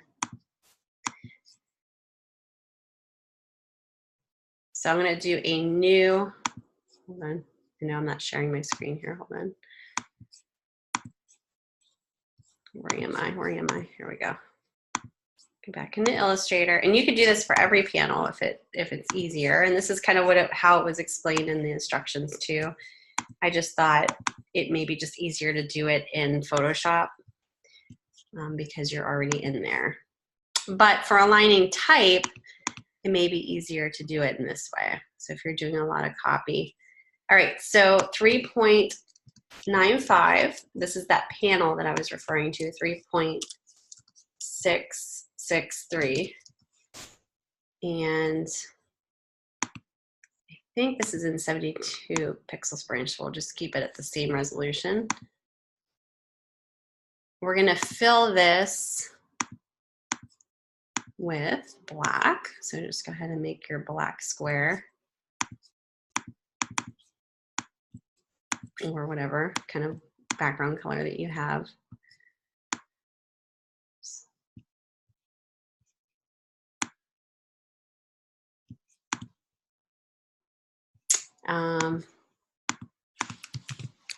And then paste in your copy. Now I guess what is nice is you could actually just paste this part in there, just copy and paste it in here.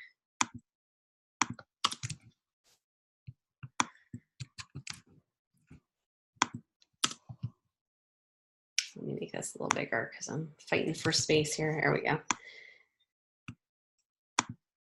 So I just pasted exactly how it is there. And now I would just adjust this. If I'm in InDesign, it's easy to set up your tabs. We can set up tabs too in here so that everything's kind of consistent.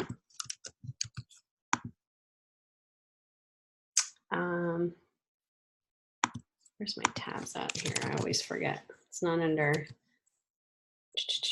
type tabs. Under really, there we go. Tabs. You can set your tabs here almost, just like you set it in InDesign. And then once you have that tab set, you just hit the tab key where you did the shift, which is a soft return, to bump down your sentences there. Close out when you're done. We're missing some copy here.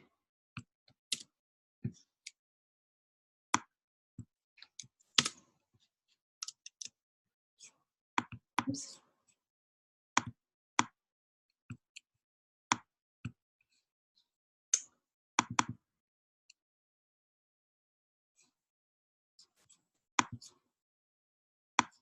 Hold on, guys. For some reason, I got this weird long copy box over here because I did the shift.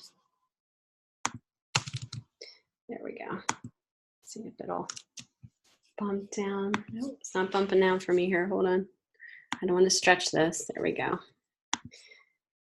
Here we go. Okay, hit tab. Now I may need to make this a little smaller. Oops. Bring that back up. Make this just a tiny bit smaller here.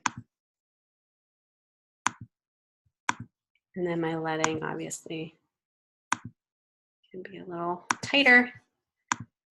So you could do it in this in Illustrator or InDesign. And then what you would do, and I have a border on here I don't want.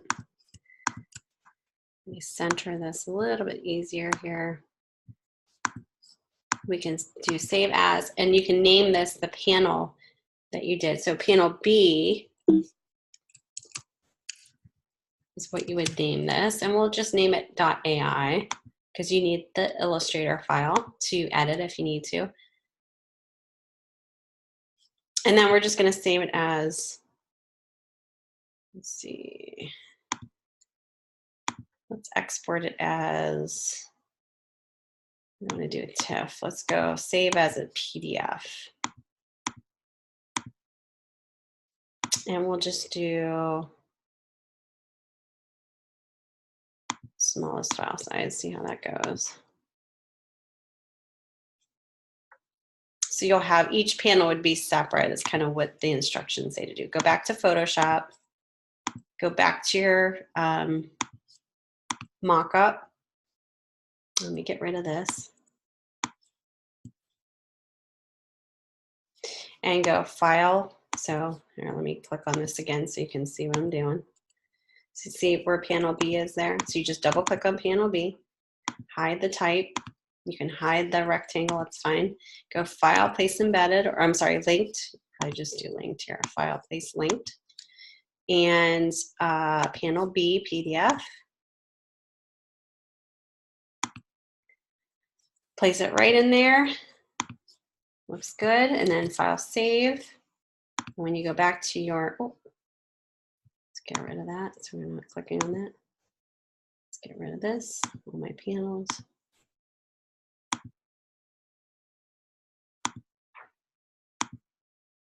When you go back to the mock-up, boom, it kind of fits it right in there.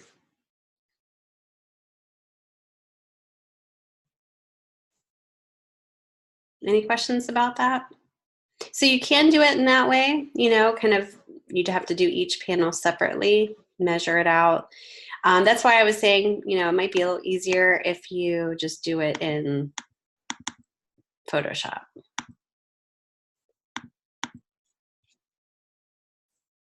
It's okay, yeah, it's okay if you cut off the words as long as you know, if you know, people would understand what the word being cut off is, if that makes sense.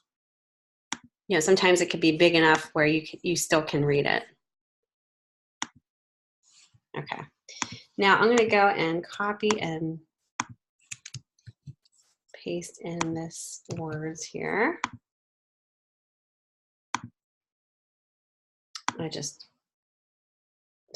Okay, this is a image file here.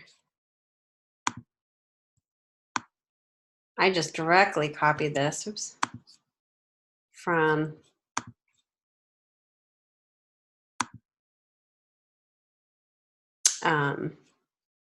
my actual transform, hold on. I don't know why. From my tear sheet. I probably would do something different here though. I probably will do more of a centered. So let me do centered here before I place this in again.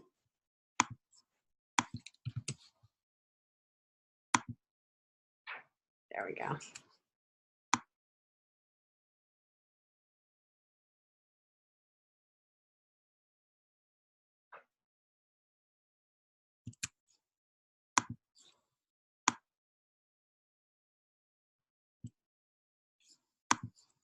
Don't forget to place in the logo at various places. It's good to have brand recognition. You know, be pretty unified.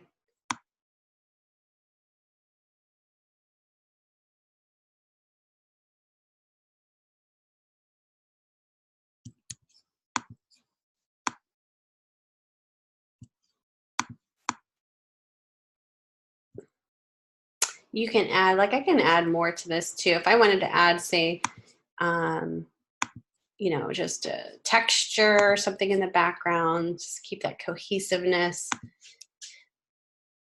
can place that in the background.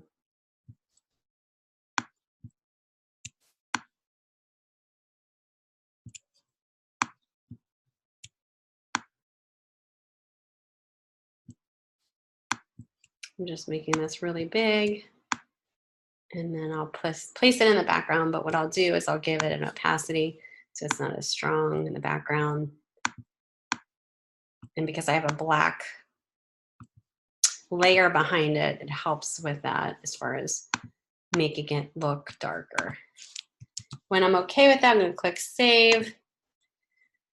go back to my panel box and boom, there it is. Let me hide. There's my cell phone here. Here we go.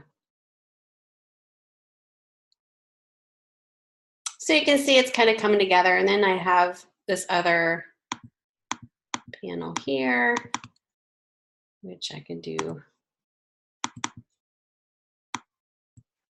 other things with here. So just think how you can utilize this in different ways. I'm just going to copy let's secure your home. I have that in my type.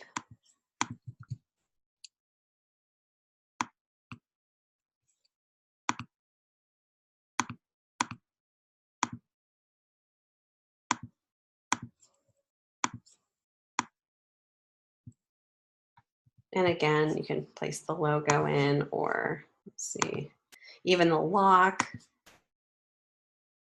If you want to place the actual lock image in there.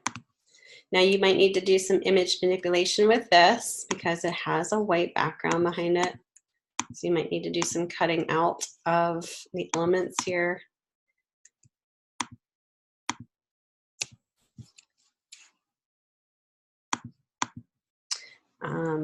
Which could be a little tricky. I'm more of a pen tool person. You can also do quick selection tool, which is just selecting the image. It's kind of a nice tool to have.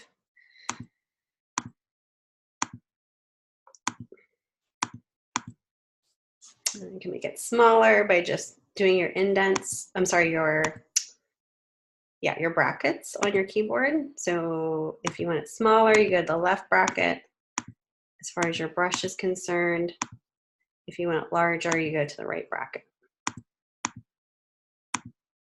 Gets a little tricky when the color of the background gets similar to the color of your piece. You can always throw on the quick mask tool and for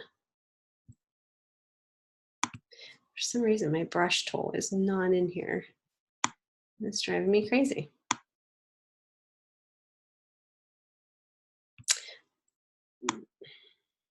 There we go.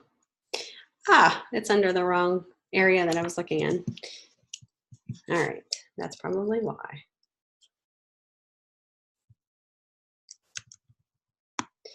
Oh, let's make this a little smaller. See, this brush size up here is really big. You want to make it much smaller, and the brush itself, I'm just going to choose a regular brush. I had it on a crazy brush. Let's do this one, or no, it's a softer brush. Yeah, let's do a softer brush. It's nice to do a soft brush in this regard so that you can get it more accurate. Oh, and what you're going to do is just flip it so your white is in the foreground, and that way you can deselect certain areas. Oops. See where it's red. Same down here. So what I'm doing is I'm actually selecting, making a selection. So when I'm done, I just click back onto that mask and then go up to select inverse and hit delete.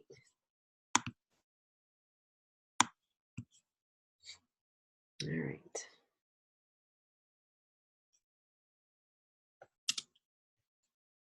Oh, it's a smart object. I have to make a rasterized object. Sorry, guys. Image. I have to rasterize this first. So I go up to layers, rasterize smart object, or else it won't let me take out the background. Just a few extra steps there, right? If it's a smart object, it won't let you kind of take away from the original image as quickly. It's going to make you have to rasterize it. So there we go. All right, tear sheet. So the tear sheet you're going to have placed in here.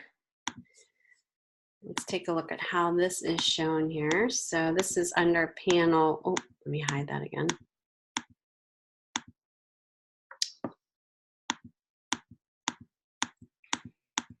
Let me see what panel that is.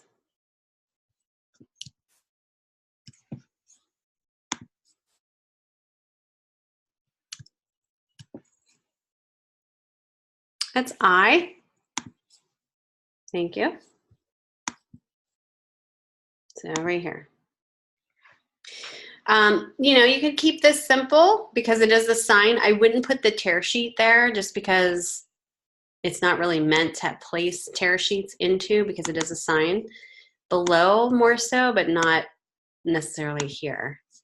So for this, I'm just going to place in maybe just the logo. You can place in type here too, something in regards to obviously the brand. Place the wrong one on here. It could be very simple. It can be just the web address too, you know, for more information as far as the copy is concerned.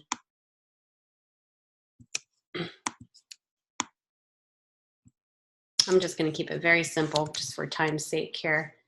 Save it once you're done. Panel I is right there. Okay, as far as your, these are the extra panels here. As far as the actual tear sheet, we're going to have to be a little bit more creative with this. And it's up to you if you want to put, some people put tear sheets in every other area here. And this is where people can come and just like tear it out or take it out. So you're going to actually make your own mock-up here. So we're going to do it the old school way. I'm going to save this as 245. Assignment 4, first and last name before I get any further here. Photoshop, there we go. Okay, so go back to your tear sheet. I'm going to show you mine here in Illustrator. There you go, step back so I can get the original one that I showed you guys. Oh, you know what, it's not going to let me. So let me do a clipping mask here real quick.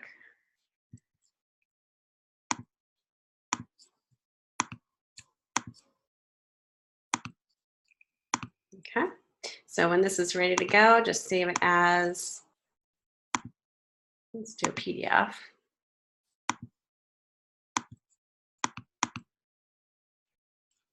Oh, it looks like I have some layers I had to readjust here. Oh well. Down here, my copy information kind of got behind here. That's okay. I'll fix that later. Okay, I'm going to go back to Photoshop. And I'm going to do a new layer. I'm going to go ahead and take my, let's say, pen tool. Zoom in where you want to place this in here. And then just to make a selection. So kind of be real precise. You want to zoom in. If it's not precise, you can always delete the panels. Now, you can go bigger. I would go wider so that, you know, you can put that layer underneath that framing layer. So you won't have any weird overlap. So it's okay if it goes beyond the frame here. You kind of want it to. With that being said, now we got to go back up to paths. So window paths. And we're going to make this a selection, I believe. Add layer mask. You could probably do a layer mask too. Let me see. All right. Now we're going to place in the, actually, you know what? We might not even have to do this either. I might be showing you completely a different way here. Give me 1 second. Go to my desktop. Let me place this in first and then we'll see. Into my bounding box.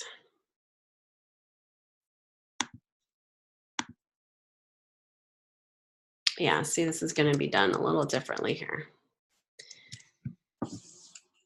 You can't actually place it in there. Okay, we're gonna place this in just a regular way. So just go File, Place, forget what I just did. We're gonna do it the old school way. And we're gonna make this smaller. So just holding down the Shift key, kind of make it the same size, almost width-wise as what you have here.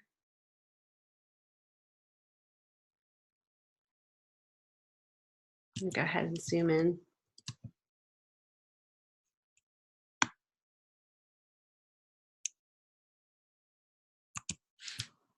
There we go.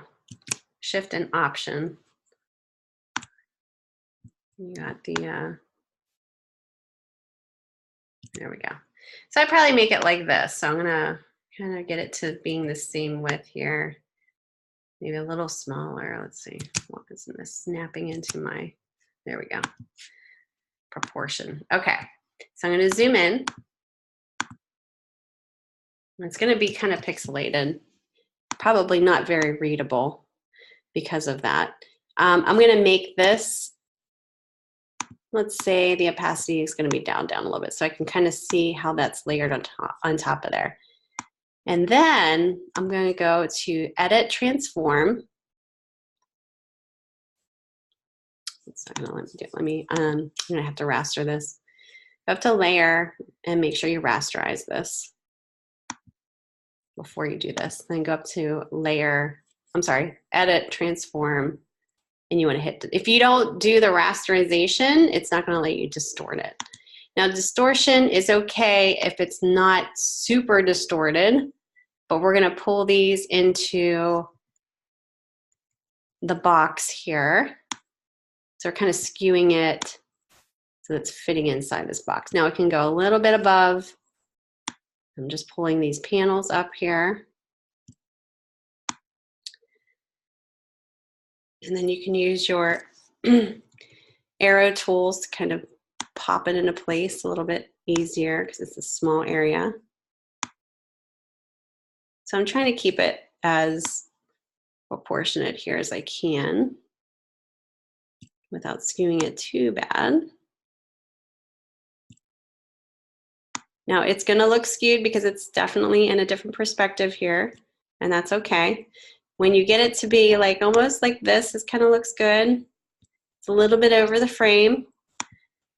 Deselect it, bring back the opacity, and then I'm going to bring this all the way down.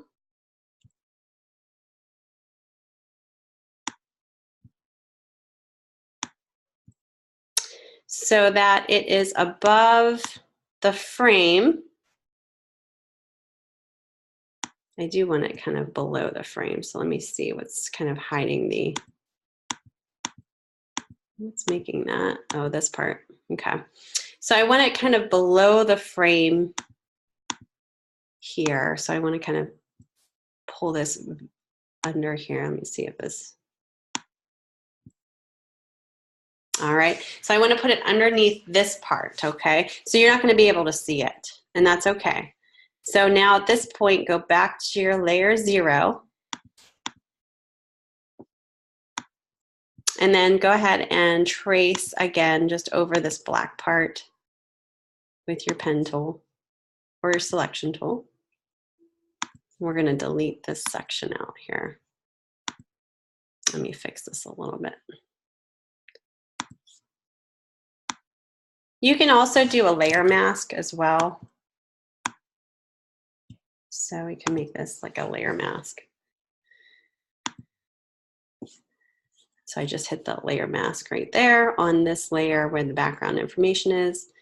Now I want to make sure this is a selection. So go back to paths, make it a selection, and I'm going to hit delete. And when I hit delete, I'm going to make sure the white is on the foreground. You can see that mask is being made at that point.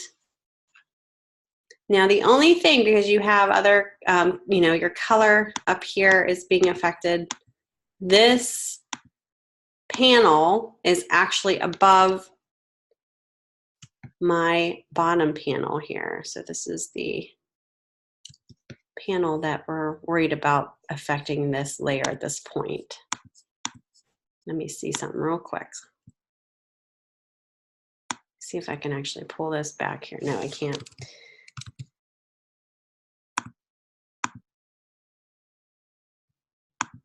I'm trying to get this so this part doesn't. Okay, so I'm gonna actually have to cut out here, make an actual mask there.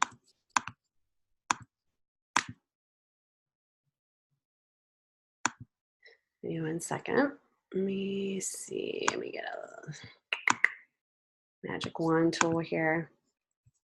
Yeah, probably not the best. I'll just do a pen tool again. Actually, let me go back to my working paths. That probably would be the best way to do it. There we go, because I already have it in there. And I'm going to hit delete on this E through H panel as one graphic. I'm going to select that that mask and hit delete. And what that's going to do is take out any type of mask that was overshadowing my layer, because I have it underneath here. I wanted that layer to be under my panel, but I didn't want the stuff on the top to really bother it. Now at this point, what you can do is copy what you have here. Just make another copy if you wanted to repeat it. Now you might have to do some adjustments, obviously, to it, but you can kind of see how this is kind of almost a duplicate. You would have to re-distort it. So let me show you real quick. It's a little different of a bend there, so we just hit distort. And you're just gonna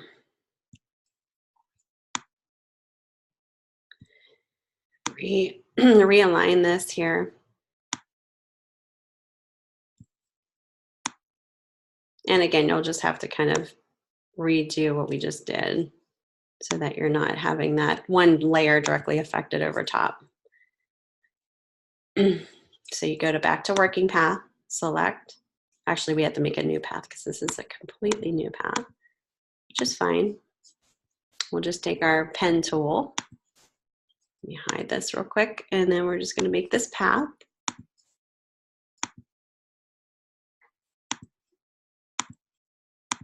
So we have a new working path. Hit select.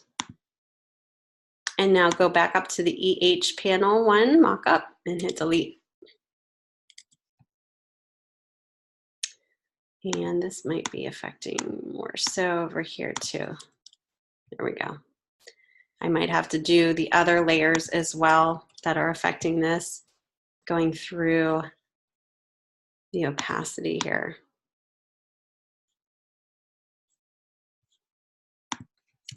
Looks like, yeah, my back panel is affecting that. So let's see if I can delete that. There we go.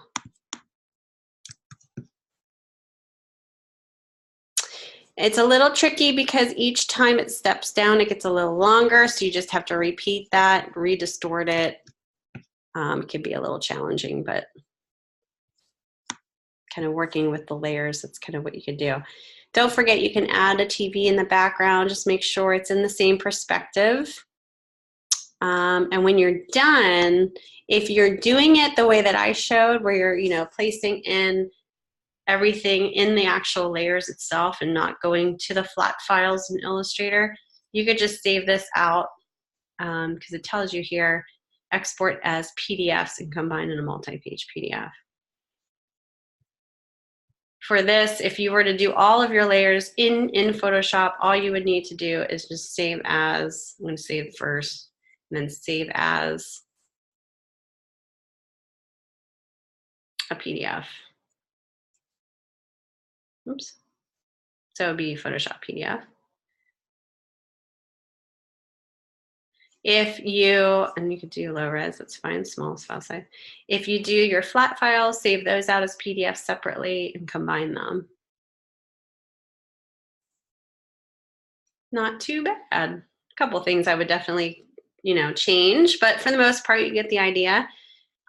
Don't forget to open up your PDF just to see what it looks like. Even though you're done, it doesn't mean that you're, that it's fully done.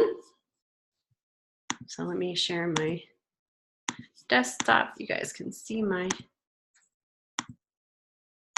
PDF here. Hold on. All my files are, here's my PDF. That's not my PDF.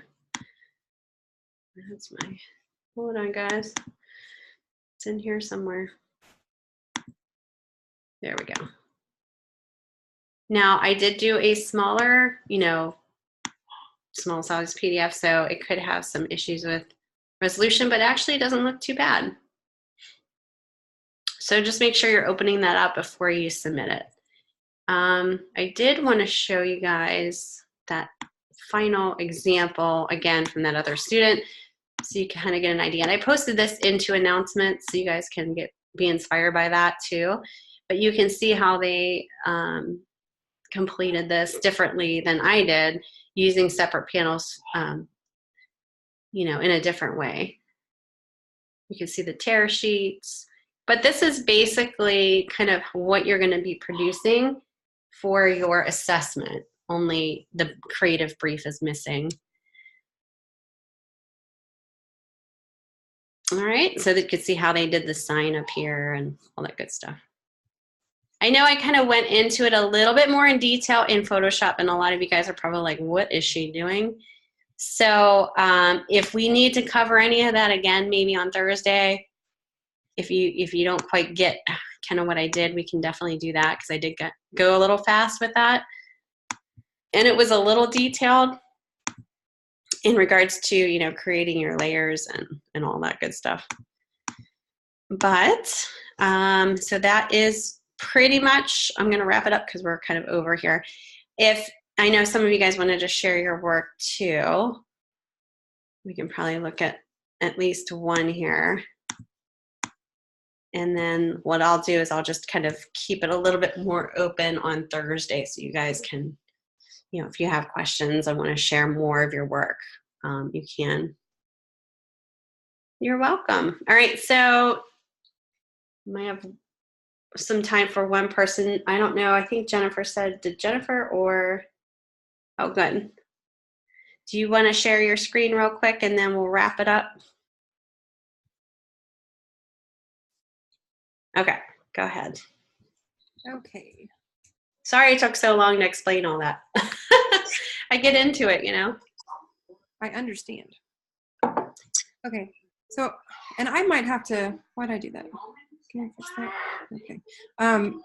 I might have to resubmit this because I put them all in one file, but then I don't know what happened.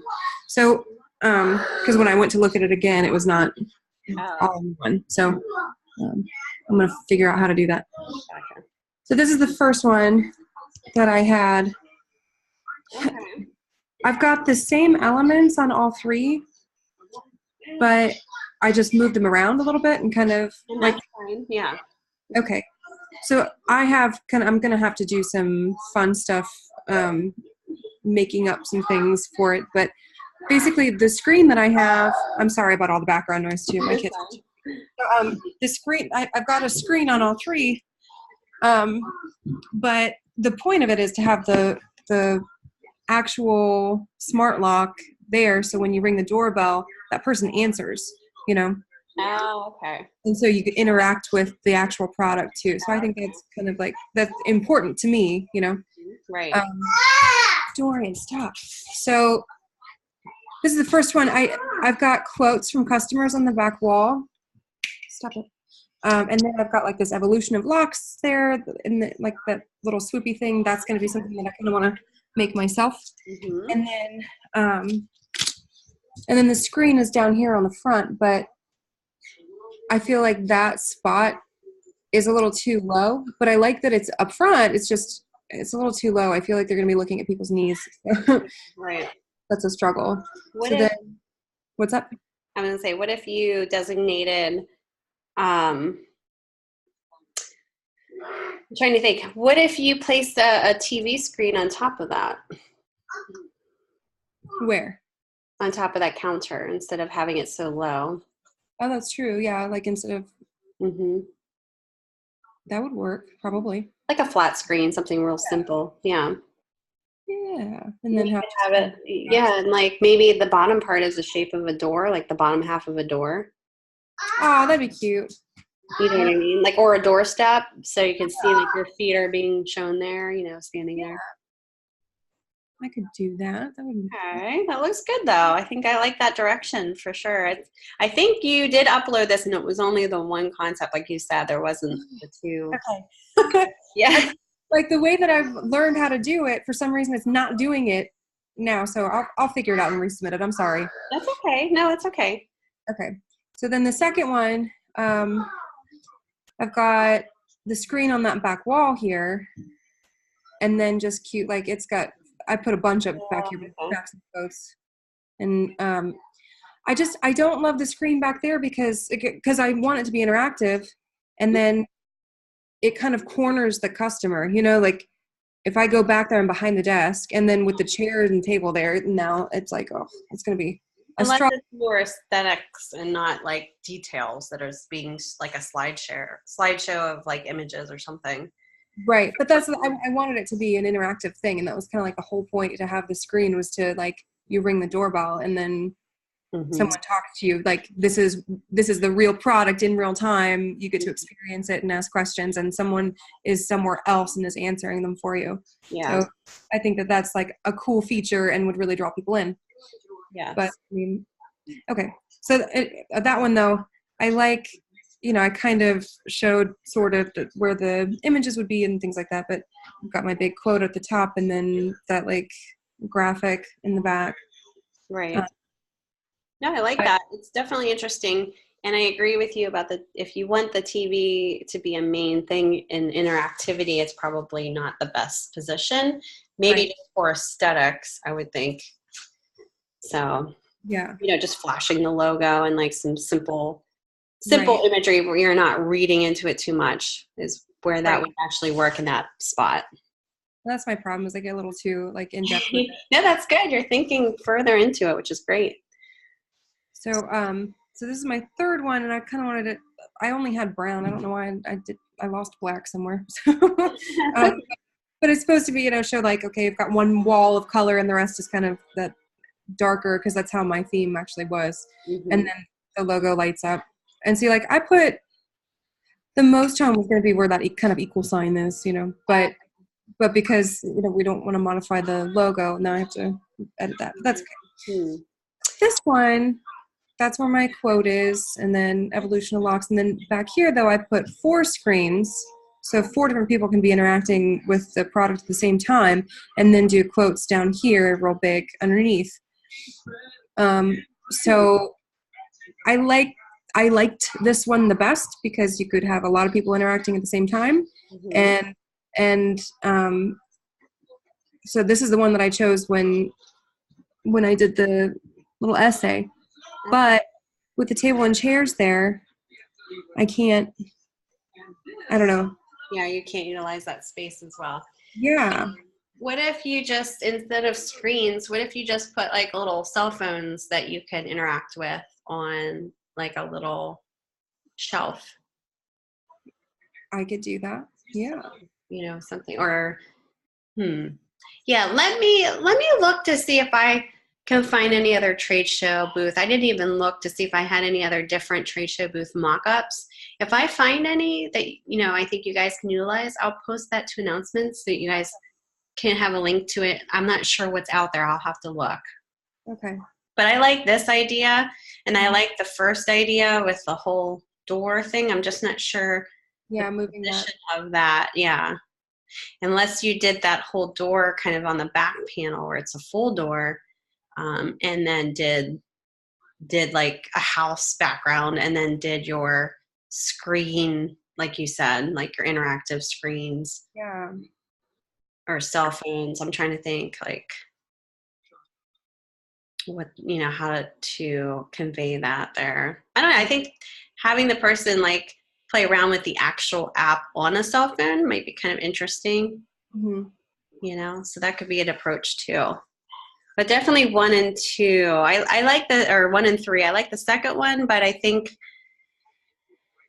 Yeah, it's just, and like I get it. Like if you're gonna put a screen there to not interact with, but just show things, Right. like that's fine. But because I'm, you know, over the top about it, I'm like, well, no, I don't want to do that. I want it to be like ringing the doorbell. You know? Yeah, I mean, that's a great idea. I would definitely show that. You just need to find the space that works for that. Right. So Or, I mean, you might want to do a search too while I'm making a search and see if maybe there's other booth mock-ups that better align with your concept. what if I did where the tear sheet is, I did like a tablet instead and like did the tear sheet on the top and the bottom and then did a tablet to interact with there. You can do that. Yep. That's an idea. Yeah. If nothing else works and I have to keep the table and chairs, I might go with that. Yes. Yeah, definitely can change it up like that for sure. Okay. Yeah, let me do a little search too. Like I said, I'll see what I can find. I'm not sure what's out there. I haven't really looked at show booths. I probably should have done that, and I didn't even think about it. Just give you guys other options to play around with, because the one that's given to you guys, those chairs are knocked out completely. Like there's no way of just hiding them. Yeah, which sucks. So, which is kind of weird, but yeah, let me see what I can find and maybe give you guys some more options possibly, hopefully. Okay. But yeah, I think you're on the right track. It's just how do you do that with the booth structure that you have? It's like a design challenge. Right. Well, I could try. I don't know how to change the like the booth itself, because if I wanted, I'd like to do like a panel so it would make it kind of more like a door. That'd be kind of cool to do. I don't know. I'll play with it. That's fine. Yeah, let me I think it's just the battle of working with what you have. So I'll figure it out. when the elements aren't editable in there, I think that's what makes it really hard. Yeah. So yeah, let me see what else, other choices that you have. Maybe I can help you out there. If not, yeah, you're gonna have to make it work. But it's fine. Sometimes that is reality where you have to make it work for the space given. Okay. Yeah. So, but thanks for sharing your stuff, and I'll look, send that if you want to save them out as PDFs and then combine them as a PDF. Maybe that's cool. Yeah, because I think it's just I keep putting them together in like the easiest way is to make them all thumbnails in preview and just like combine them into one. Oh, okay. And that's what I've always done, but it's not working. So I'll figure. Maybe just open them together and just resubmit that when you get a chance and we can look at it. Okay, thank you. Great job. All right, guys. Like I said, Thursday I will try to, obviously get a big chunk of time so you guys can share anything that you need help with. And in the meantime, I will look for more mock-ups. If I find anything, I'll post 2 announcements. I'll probably post a link to it because they're usually really big in size. So just kind of keep an eye out for that. All right, guys, have a great day. Thanks for coming in. Sorry it took a little more time than needed, but sometimes that happens. All right, you guys have a wonderful day.